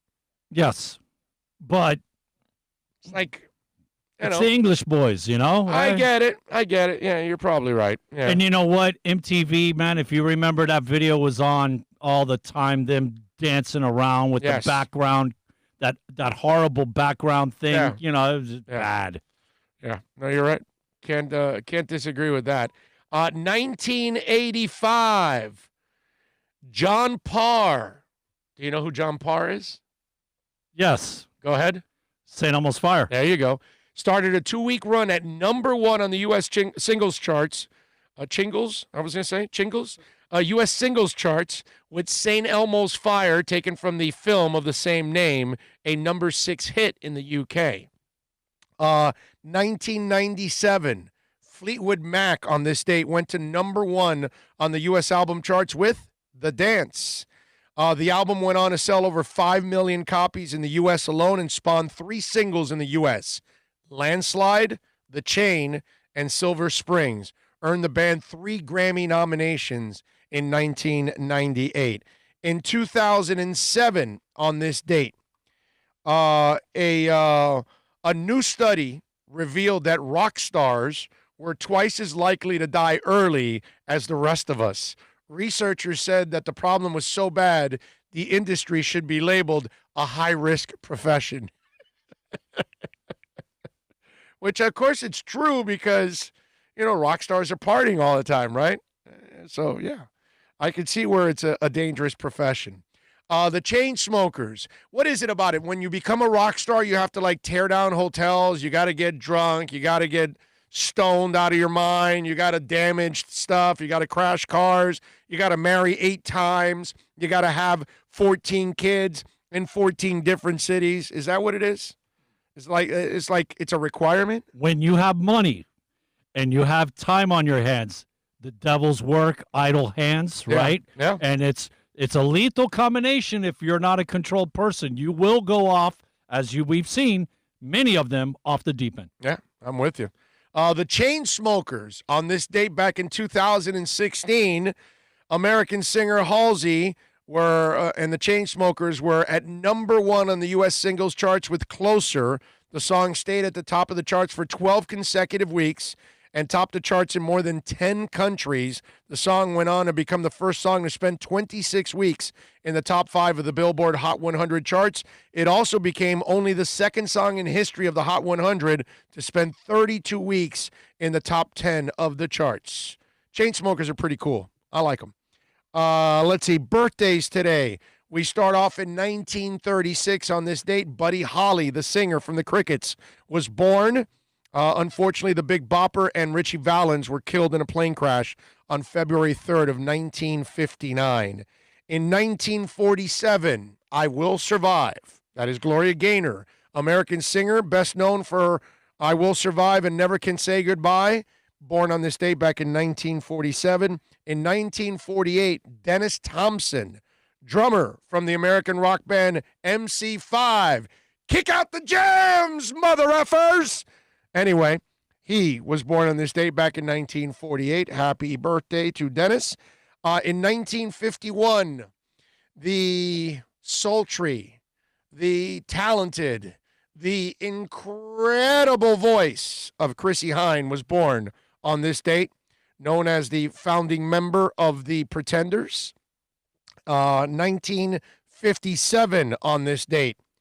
One of the dumbest lines in music history was created by this man right here.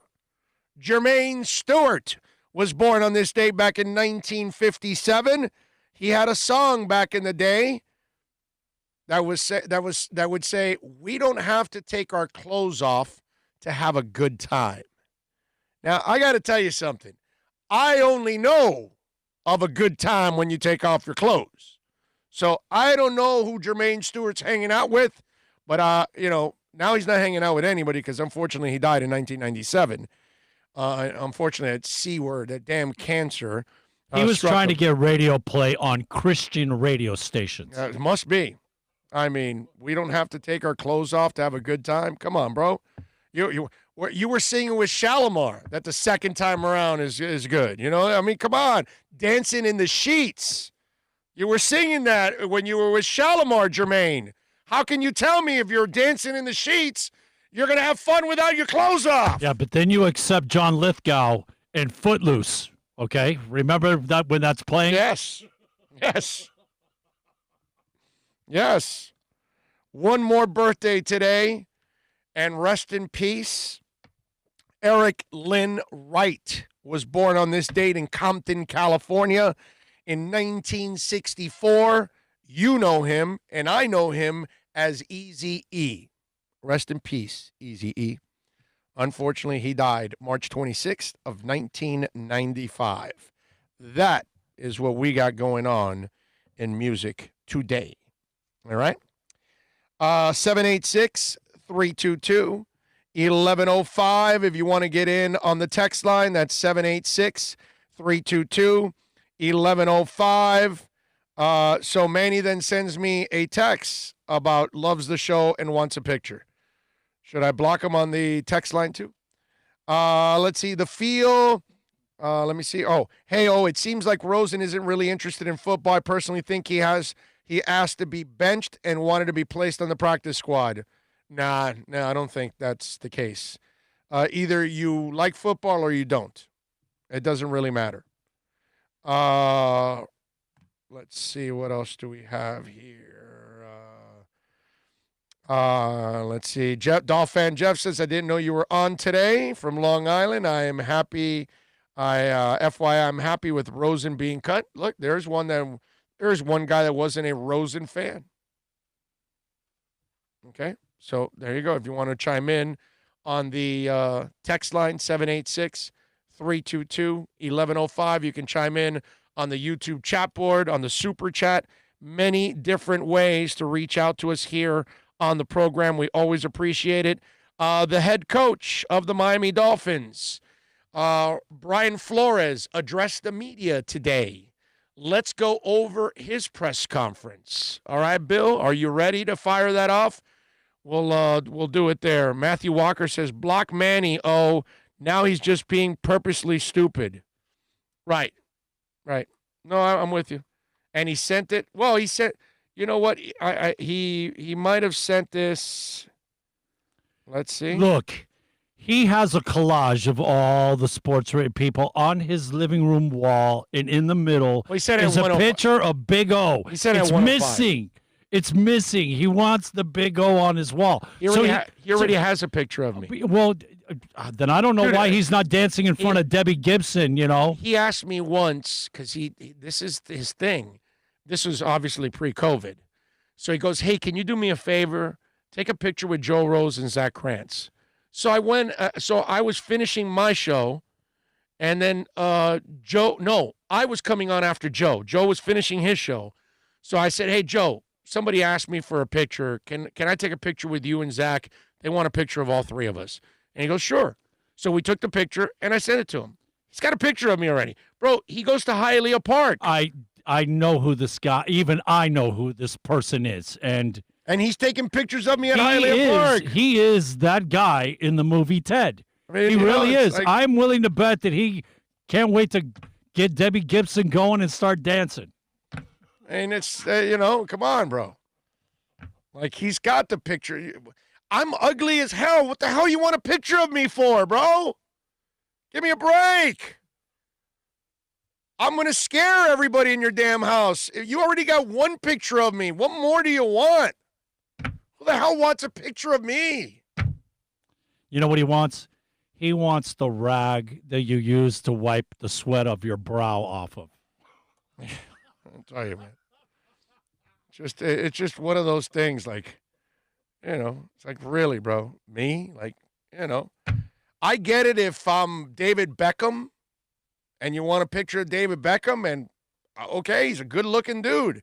Even men will say he's a good look. I mean, you got to admit he's a good-looking dude. Now I get everybody wants to take a picture with David Beckham. Me?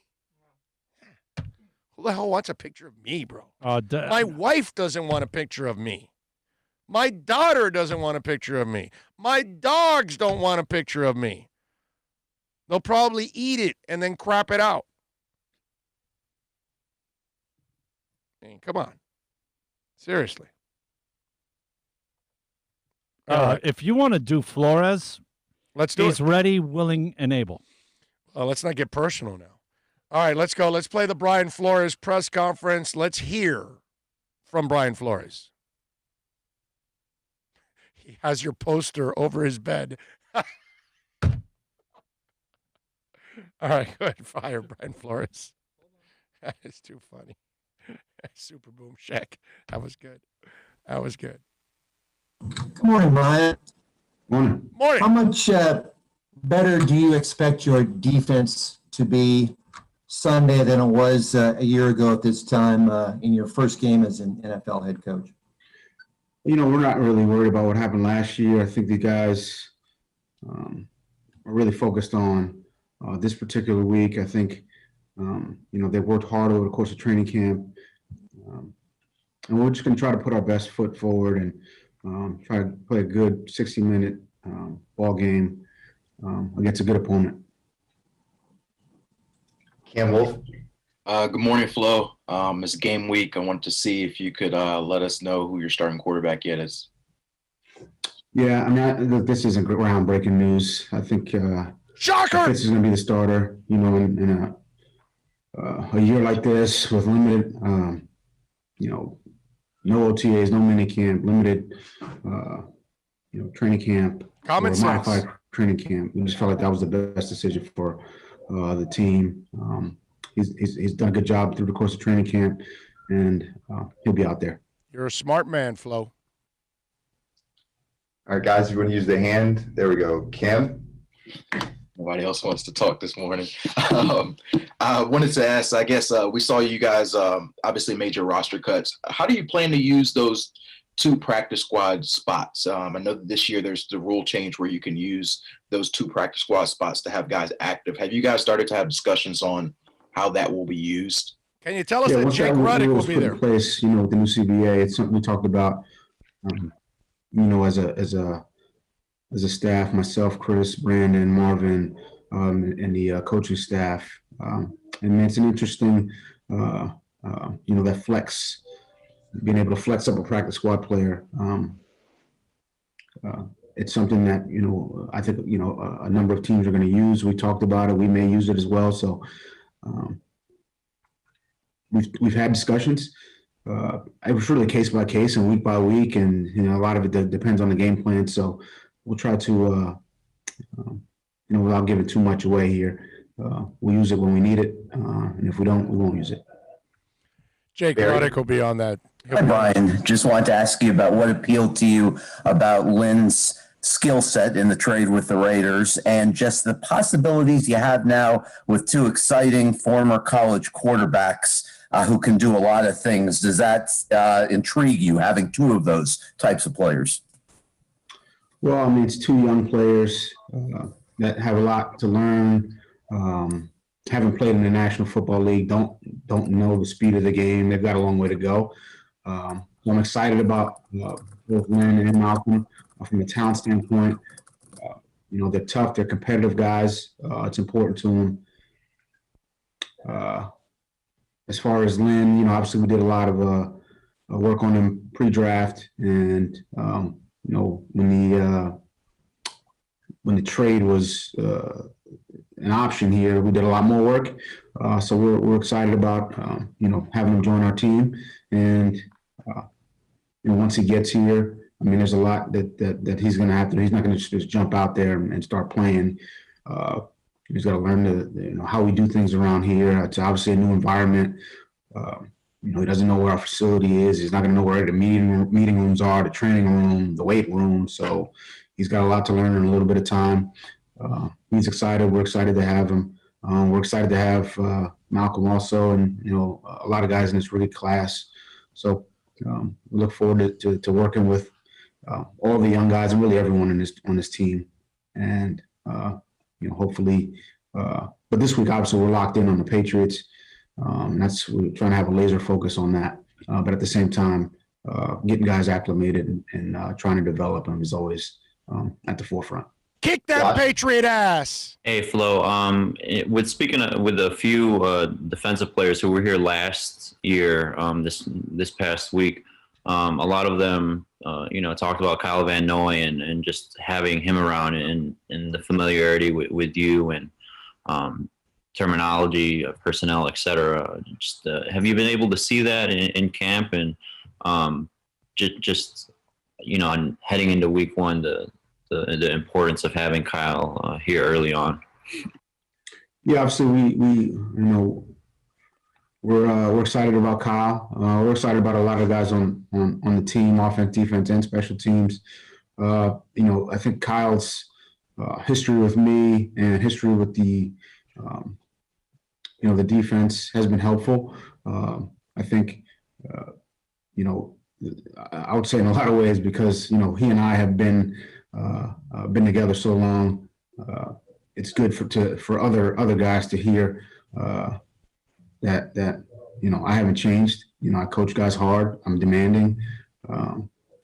I'm still that way, and I'm going to be that way. So I think for a lot of guys, it's when Kyle says, "Yep," he's losing it, but he'll get back here and give him 5 minutes. So I think that part of it's been good. And whether that's Kyle or Landon, and I would say some of these the guys that were here a year ago, they understand that too. Not that I lose it all the time, but I am passionate about coaching, passionate about getting guys better, and it's something that I love coaching. So it's great to have Kyle, great to have Kyle and really a lot of the other guys defensively, Bobby McCain, Gotchow, Bake. So I'm excited about that group, and we got to put together a good week to play against a really good football team, and I think we'll do that. How? Hello, Brian. I know we are just minutes away, literally, from the first depth chart of the season being revealed. What can you tell us about which starters are going to be listed as first team, and what gives you confidence that they're ready to start right away? Well, you'll get the depth chart here pretty soon. So, the guys who are, let's call it starters, are guys who, obviously had good training camps and showed that, from a consistency standpoint, from a technique fundamental standpoint, from a communication standpoint, they were ahead of some other guys. Again, that initial depth chart, I wouldn't put too much into that. There's so many groupings. What grouping are we talking about? Are we talking about 12 personnel, 11 personnel, 20 personnel, 10 personnel, big nickel, little nickel, dime? So I'm not into the whole starters, backups. I think, in football, you get 11 guys on the field, a lot of different groupings. I would say this year specifically, with no preseason games, we're going to see a lot of guys who are playing. Every rep counts, every snap counts. So I don't really put too much into, hey, this guy's the starting this or the starting, right guard or left guard or defensive tackle. So, you'll get it here in a little bit, and I'm sure you guys will, take a hard look and, write about who's starting, who's not. But I think we'll see a lot of guys playing in a lot of different groups. Joe Shad. Good morning, Brian. Last year, you guys were able to get a young backup quarterback reps in the first few weeks, even though he wasn't starting. Might you and the staff approach that scenario this year? Well, we're going to do what we feel is best to try to win the game. That's going to be our approach every week. But I would say, if the young players get reps in the game, then that's good. If they only get reps in practice, then that's what it is, and we have to do. We have to make do with what we have. All right, Adam Beasley. And you noticed how it was about winning, right? Did you notice that?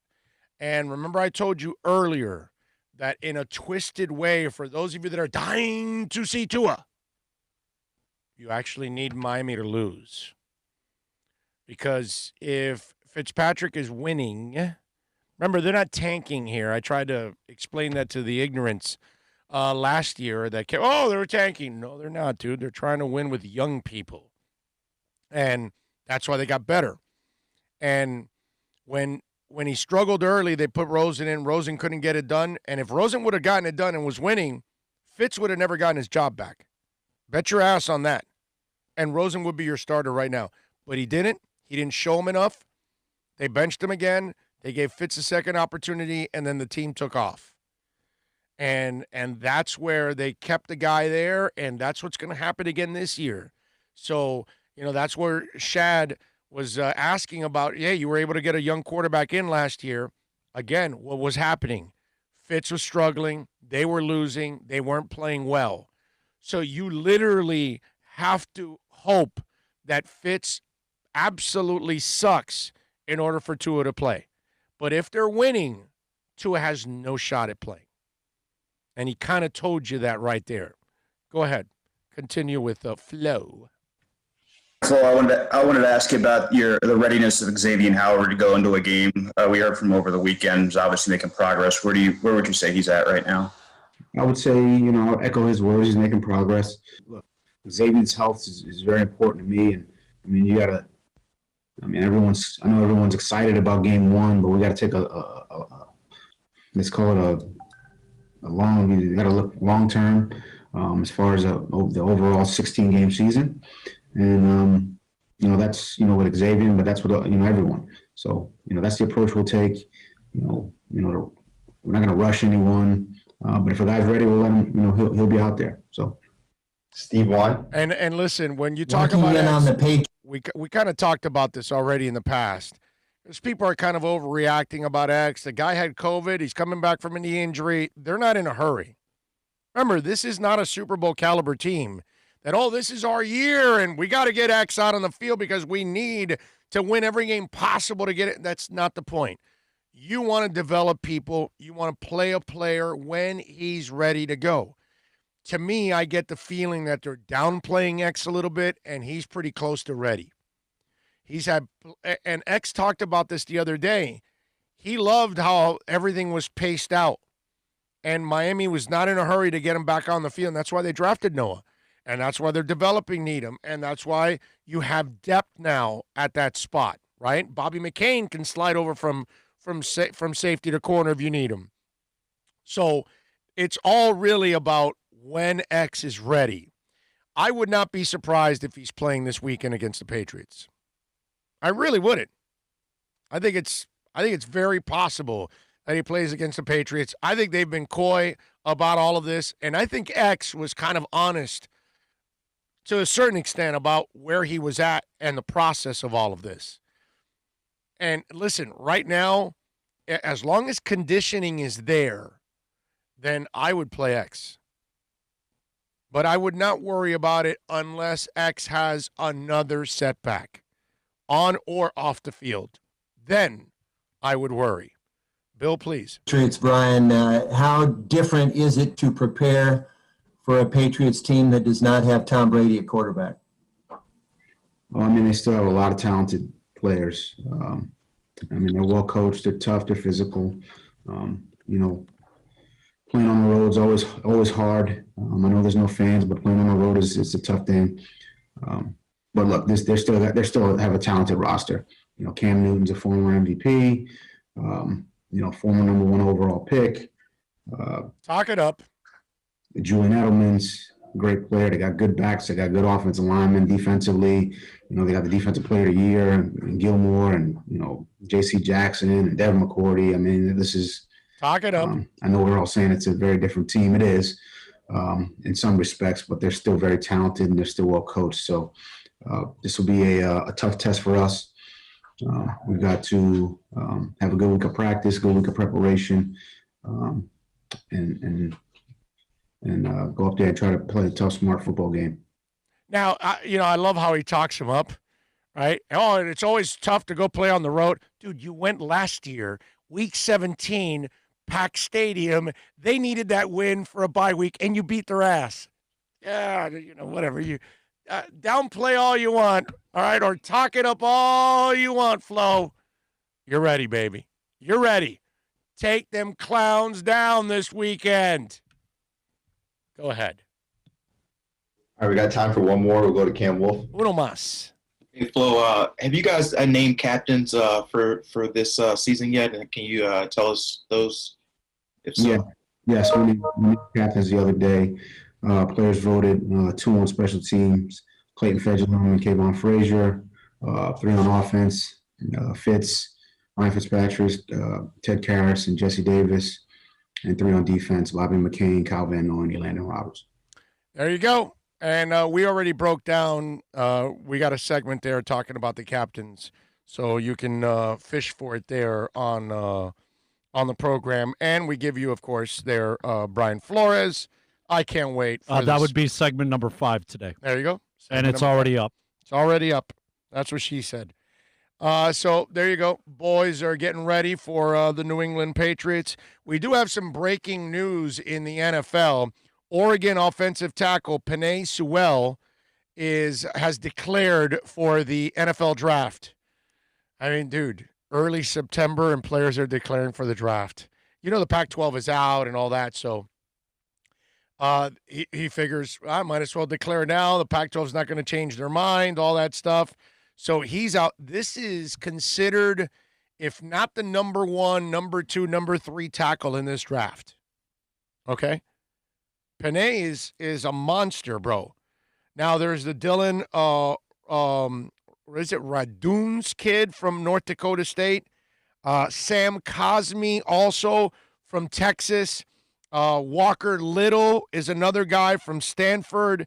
Jalen Mayfield from Michigan. These are all like the top tackles. Now, this season is not going to get to play out for some. So we don't know if, Jackson Carmen from Clemson moves up ahead of Panay. I don't know, because he gets to play this year if the ACC really gets to play their season. We'll see. But already one of the top tackles in the draft has said, I'm out, I'm done. Whether the Pac-12 changes their mind or not, I'm outie. And then again, it also gets him out of school, too. So if he doesn't want to study, he doesn't need to study anymore. He can just move on and say, I'm out. I'm leaving. Just don't go hit the couch and eat bonbons. No. But you can get a mask and smoke it up, Johnny. You can do that. Big O, most great quarterbacks sit at least a year before they play. Yeah, you're right. I mean, well, Marino didn't. He said like I don't know, was 6, 7, 8 games? What was it? That Oakland game was kind of like in the middle of the season or something like that, and then he took off. But no, you're right. I mean, Aaron Rodgers is, sat. Brady sat. Most of the guys normally sit. There are some that, hey, they don't have a quarterback. They draft a guy like Joe Burrow, and they throw him there, and we'll find out if Joe Burrow becomes great or not, but it happens. But, no, I'm with you that, Aaron Rodgers, whatever, guys do get an opportunity to sit. It's not the worst thing in the world for them. So I have no problem. I'm not the guy, actually, that wants Tua on the field right now. I'm the guy that keeps saying play him at the end of the year. November, December, at the end when his hip has been healed for a year, when the offensive line hopefully will be playing its better football towards the end of the season, so you can give him a chance to succeed. I don't want to put a kid out there to get, pounded and no chance to succeed. That doesn't make any sense whatsoever. Okay? Let's see. Marky Mark says, bringing all these new guys together with learning the playbook and chemistry. Yep, it's a process. Big O, if you see a pot of boiling water on the stove, when you get home, run away. NorCal says, love hearing Flo. Are they implying that there's a rabbit in there? I don't know. I think he's just, I guess they may be throwing me in that pot or something. I don't know, to cook me. No, man. You know what that's from? Fatal Attraction. Oh, when the pet rabbit is in the pot. That's right. Come on, my brother. That's right. That's what he meant. Okay. Pat's 7-9 this year. My brother said I'm nuts. My bro has been cutting grass for 30 years, so I think the dirt and grass is impairing his judgment. I think they're a 500 team myself. I don't think they're going to be, anything out of this world. So I'm with you. All right. You guys can chime in if you got any questions on the chat board or on the super chat or email Orlando@BigORadioshow.com. You can also reach out to us on Twitter @BigOShow. The Inter-Miami squad, just to give you a little recap yesterday, they played another really good defensive game. Matuidi was terrific yesterday. Wow, he really made a difference. The problem is the same problem they've had all year. They don't have a closer. They don't have a guy that can consistently put it in the back of the net. They don't have that guy that scares the crap out of defenses in the 18-yard box. And that's the problem with them, and that's why the Higuain move would be enormous. They played a really good game yesterday. Offensively, they had several several opportunities, and they should have won that game. Pizarro alone should have had 2 goals last night, okay? And it ended up being a 0-0 game. And I'll tell you this, it's 3 games now that they haven't scored, but it's also 3 games where they've only allowed 1 goal. And now it's 4 games where they've got a win, 2 ties, and a loss, and a 1-0 loss.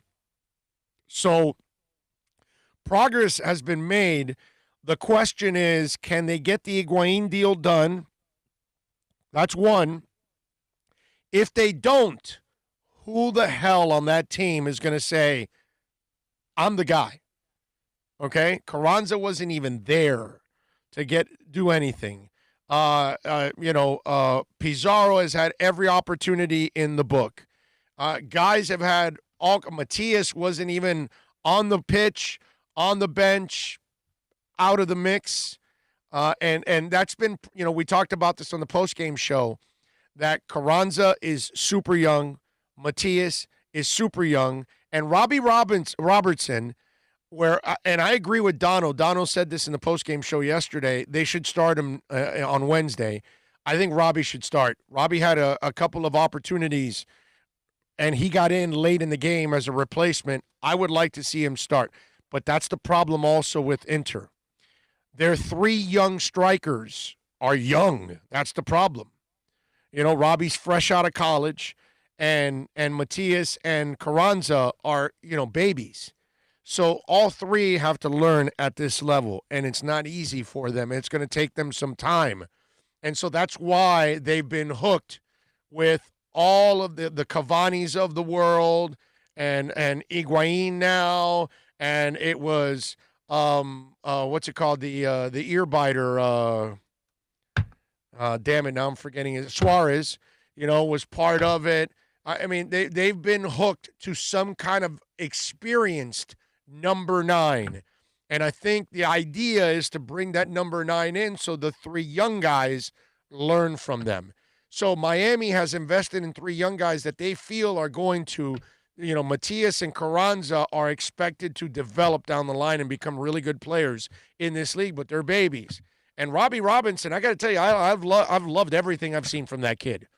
And he had the injury and all that stuff, and he was out, and now he's finally back. I'm with Dono. I think Dono called it. I would love to see him start this week. That would be nice against Atlanta. They play Atlanta on Wednesday, and then on Sunday they play against Orlando, and then that'll wrap up the schedule, and then we'll get the new schedule from the MLS for the rest of the season. So we'll see if on Wednesday they can get a victory against Atlanta here at home, and then all of a sudden in 5 games you've got 2 ties, 2 wins, and a loss. It starts to look a lot better for this soccer team. So there you go. That's my story, and I'm sticking with it when it comes to Inter Miami. Baseball, the Marlins are playing right now as we speak. In fact, I should have it on television right now, and I don't. I should have that thing on at this point. They lost 2 of 3, by the way, to the Rays over the weekend. They're losing right now to the Braves 3-1 in the top of the 3rd. Nice outing, by the way, for Alcantara on Sunday. He went 6 innings and 1 earned run and 8 Ks. That was nice to see. What's it called? The Braves have Ian Anderson on the mound. I had no idea that Jethro Tull also pitched. That's strong on his part. Does he put away the flute while he's on the mound? Just wondering. Young people have no idea what I'm talking about. Anyway, 786-322-1105. Troy Ortiz says, how do you feel about our O-line this season? Seems much improved. Hope they can open up holes. Well, I talked about it already. I have a segment dedicated to it, my brother, and you can go back and listen to it. It's unpredictable right now because it's a lot of young guys and a couple of free agents. It's going to take that. Here's where I'll go out on a limb, and it's not much of a limb that I'm going to go out on. I think they're going to struggle early on, Troy, because when you have all these new pieces, it takes O-lines a while to really gel. You know what I'm saying? And these guys haven't had an off season, so it's going to take them a little longer, and I wouldn't be surprised if it takes them about 8 weeks to figure out who are the 5 best guys. And then maybe in the second half of the season, we see much better play from the offensive line. But I think it's going to take a little while. Marino came in the second half of the 3rd game. Wow, is that early? Thank you, Michael. Appreciate you, Carballo. I'm sorry.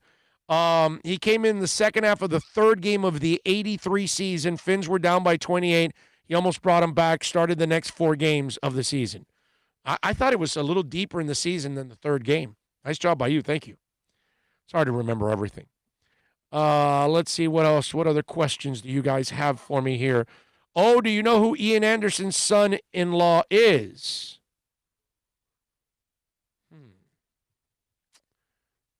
I don't. You got to tell me, Tremolio. Who is Ian Anderson? Are you talking about the pitcher from the Braves, or are you talking about Jethro Tull, Ian Anderson? That's the other thing, because, I mean, in the picture of the Braves, I wouldn't know. But the Ian Anderson one of the Jethro Tull, now I'm intrigued. I want to know who it is. So tell me who Ian Anderson's son-in-law is, because there's a part of me that says I read this somewhere, and it's in the back of my mind, but I can't remember it right now.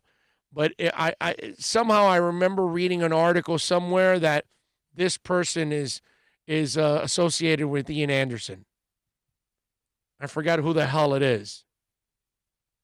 But I would love to. Oh, for the Jeff. Okay, so tell me who it is, Jethro Tulls. Oh, Rick Grimes from The Walking Dead. That's who it is? Okay, I'm not a Walking Dead guy, so I wouldn't know much of that. Okay, all right, cool. NorCal says, O-line hasn't improved on the field yet, but seeing they have 6 to 8 new linemen, it's going to get better. It has to, man. Let's go. We need it badly. Badly. It can't get any worse than last year. Right. That was right. Amen. There were some possessions that 3 plays in a row, it's as if there was no guard and tackle on that side of the field and blown up. Yeah. From snap. Yeah. Yeah. You guys remember the Osweiler trade and all that stuff, how the Browns ended up like getting a second rounder for him by signing him and then trading him and all that other stuff. I think it was the Browns, if I remember correctly. They bought the second rounder. Well, apparently the New Orleans Saints wanted to do the same thing in a way. They wanted to rig a way of getting Jadeveon Clowney on their team. So the NFL ended up nixing the trade of the Saints. Why? The Saints didn't want to give Jadeveon Clowney up without a fight. So he ultimately chose the Tennessee Titans on Saturday. But a source confirmed to the Saints they explored the idea of a unique sign and trade deal with an unspecified team to help them fit in Clowney's salary cap. I mean, to fit Clowney under their salary cap. NFL Network first reported it. However, the NFL said such a deal would not be allowed. The idea was for another team to sign Clowney, pay his signing bonus, then immediately trade Clowney and his remaining salary to the Saints in exchange for a draft pick. The other team essentially would have been buying a draft pick, which the NFL has never allowed. Now, the NFL Network reported that the Saints were prepared to send a second-round pick and a player to an unspecified team. However, a source said it never got to that point of the finalized offer since they reached out to the league for permission first. Regardless, it's the latest example of the Saints' aggressiveness and creativity when it comes to managing the salary cap under general manager Mickey Loomis and football administration Kai Harley. So what I'm interested in is who was that team that was willing to do that?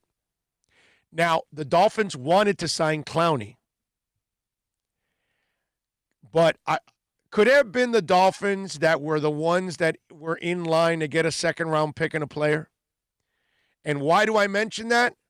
Because the Dolphins are the ones that made that trade for the 2 second-rounders with New Orleans to get Josh Rosen with 1 pick, and then they got Raekwon Davis this year with New Orleans' second-round pick this year. Okay? And the Kiko Alonso Vince Beagle trade was also done between the Saints and the Dolphins. So in a very short window, the Dolphins and the Saints, this new regime and their regime, have made 2 trades already. Miami has cap space. Who's to say Miami wasn't willing to sign Jadeveon, take the hit on the salary cap to pick up a second rounder? Now, I don't know if it'll ever come out who was that team, and maybe I'll run into the article at one point or another and somebody will report it, but I kept thinking about our Dolphins because of the prior history between the 2 clubs. And let me tell you something, that is very accurate to go by something like that. When there's a history and there's a comfort zone between teams that have made, several trades, then that's something you got to look at because there's a trust factor between the two. That they're willing to win and lose because everybody wins and loses in trades. Sometimes you win and sometimes somebody loses. Sometimes you both lose. Sometimes you both win. But there's at least a comfort between the two. And I just wanted to throw that out there because when I saw that story, I immediately thought about nothing else. You've built up a rapport. You know, It makes it easy. Yeah. And just I don't put it past I don't put it past Greer because we're doing everything we can to accumulate trade. value. Chips. Yeah, of course. Yeah. I mean, the 4th rounder that we sent for this guy Bowden is the 4th rounder we got for McMillan. Right. Yeah. Yeah. How about this one too? The Jets. Okay. Adam Gase. Got to talk about Adam Gase because this is too funny. So the Jets now will enter the NFL season with 5 quarterbacks on the roster. One, that doesn't give me a lot of confidence about Sam Darnold. I can't imagine that you have that kind of conviction in Sam Darnold and you're willing to keep 5 guys around, even with COVID situations. Now, let me break it down for you. They have 3 on the active roster. Sam Darnold, Joe Flacco is his backup, and then James Morgan is the kid they drafted out of FIU, okay? And while Morgan doesn't have this bomb of an arm, I like the kid, I think, mentally, and he's got touch, he's got accuracy. It's an interesting project to have on your team, and you can't sneak him onto the practice squad. He's the kind of guy that would get scooped up by somebody. So you have kept now 3 guys on your active roster. So on the practice squad, guess who's there? David Fales, forward fast. Okay, so David Fales, who was down here for a couple of years with Adam Gase, has now made it up there for a couple of years with the New York Jets. I mean, that guy is going to end up retiring, making enough money out of the NFL and playing very little to nothing. And then Mike White is the other practice squad quarterback. I mean, first of all, David Fales can be cut and left at home just like McCown, except you don't have to pay him. And he's taken up a practice squad roster spot, which you can use it for something else. Again, it just shows how Adam Gase is a raging moron. Okay? 5 quarterbacks. Come on, dude. Are you kidding me? And look, I get some of the explanation. The BS will be, well, if we get down to playing James Morgan, we'll keep him on the roster, but we won't play him. We're going to play David Fales instead because he's got experience. But David Fales, we can hide on the practice squad, which you're not really hiding. You can hide him at home. Nobody wants him. Only Adam Gase wants David Fales forward fast. Maybe because of Sam Darnold getting mono last year, it's easier to get COVID. Or maybe so they're anticipating him getting COVID at some point. Or maybe he's just seeing more ghosts. I don't know. Something like that. But, I mean, give me a break. You know what, dude. though? Gase likes his ex-players, man. That guy holds true to that. Right. Yeah, all you got to do is be an ex-player for Gase, and you'll have a job no matter what, dude, no matter where he goes. Just as long as Gase has a job, right? Yeah. It's crazy stuff. All right. It is time for us to wrap it up here on the program, as always. Appreciate all of you out there. Man of 1,005 holes says, QB whisperer, my ass. Gase is a fraud and not a head coach. Thank you, Jets, for hiring him. Better yet, keep him around for 10 years, please. That would be awesome. We got to thank our super chatters or our super chat today because we had one, Manny J. Snow, 1972, chiming in on the super chat, and appreciate it. Super chat! That took guts. We need guts. I told you I can totally super chat. So you think you got what it takes? You have no skills. This is permanent. Good job. I'm promoting you. You got a lot of problems, don't you? Take pride in that. You know why we played that, right? Why? Dude, in honor of the picture seeker. Oh, okay. Come on, man. Yes, okay. All right. He's got Debbie Gibson going, and he's strutting his stuff in his living room. Yeah, it's. I think it was. I think it was Josh or Alexa V said, "Oh, that's creepy." She put in the chat board. Julius 305 sneaking in with a super chat here at the end. Thank you.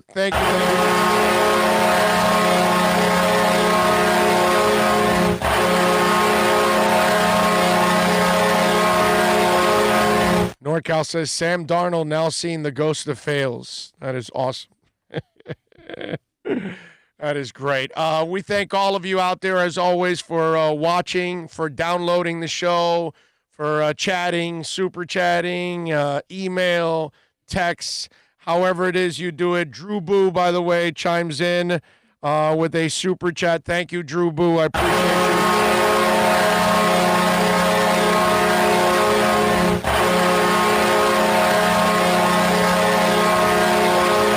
Thank you all out there. They got word always. you got a meeting. Yeah, exactly. Oh, listen. I got a meeting with the couch and a YouTube concert or two right now because I think that's what I'm going to do. I'm just going to vegetate now for a couple of hours and maybe watch a little music. I tweeted out over the weekend. I tweeted out that what was it? How would I phrase it exactly? Go ahead. Before I forget, on the way here, the troopers are out. It's a holiday weekend. Please be safe. Be careful. They're out in full force. They want you. Yeah. To make a donation to the state of Florida or the city or whatever may apply. But they're out there. It is a holiday weekend. Be safe, please. And I don't mind being a homebody and being home. It doesn't, kill me. But I do miss my concerts, man. And so I tweeted out, I said, once this pandemic is over, I will be hoping U2 hits the road at some point. I need the therapy that is a U2 concert. Bono and the boys are cathartic. And then hashtag music is life. And I put a couple of pictures of some of the pics I took at Madison Square Garden, which, by the way, my wife was going, are you on stage? Those I was like right up against the stage. You know what I mean? Like, yeah. If it was the time, you'd be close enough to give them or them give you COVID. Yeah, no, exactly. Or I could be like Manny, hey, can we take a picture without a mask? Anyway. He's got a wooden horse to go ride on. Yeah. Pat in Asheville goes, everybody enjoy your shrines and never know when your crush hears about it and ruins everything you planned. And Mike No Go Zone says take Uber or Lyft. That is very good. If you're clubbing, if you're drinking, if you're partying, if you're just going to a friend's house to hang out and have drinks, go Uber there and Uber back, man. That's it. I mean, it's so much cheaper than going to jail. Can you imagine how much that costs thousands and thousands of dollars? And you could have been in and out with an Uber for 30, 40, 50 bucks, whatever. And you saved yourself a world of trouble. And you got hammered and you had fun. And you went from one home to another without putting anybody at risk. It's a beautiful thing. So do that, all right? Much love out there. We'll see you tomorrow morning, normal time, 11 a.m. We'll be rocking. Y'all be good out there. Much love. Be safe. Till tomorrow. Big O Show.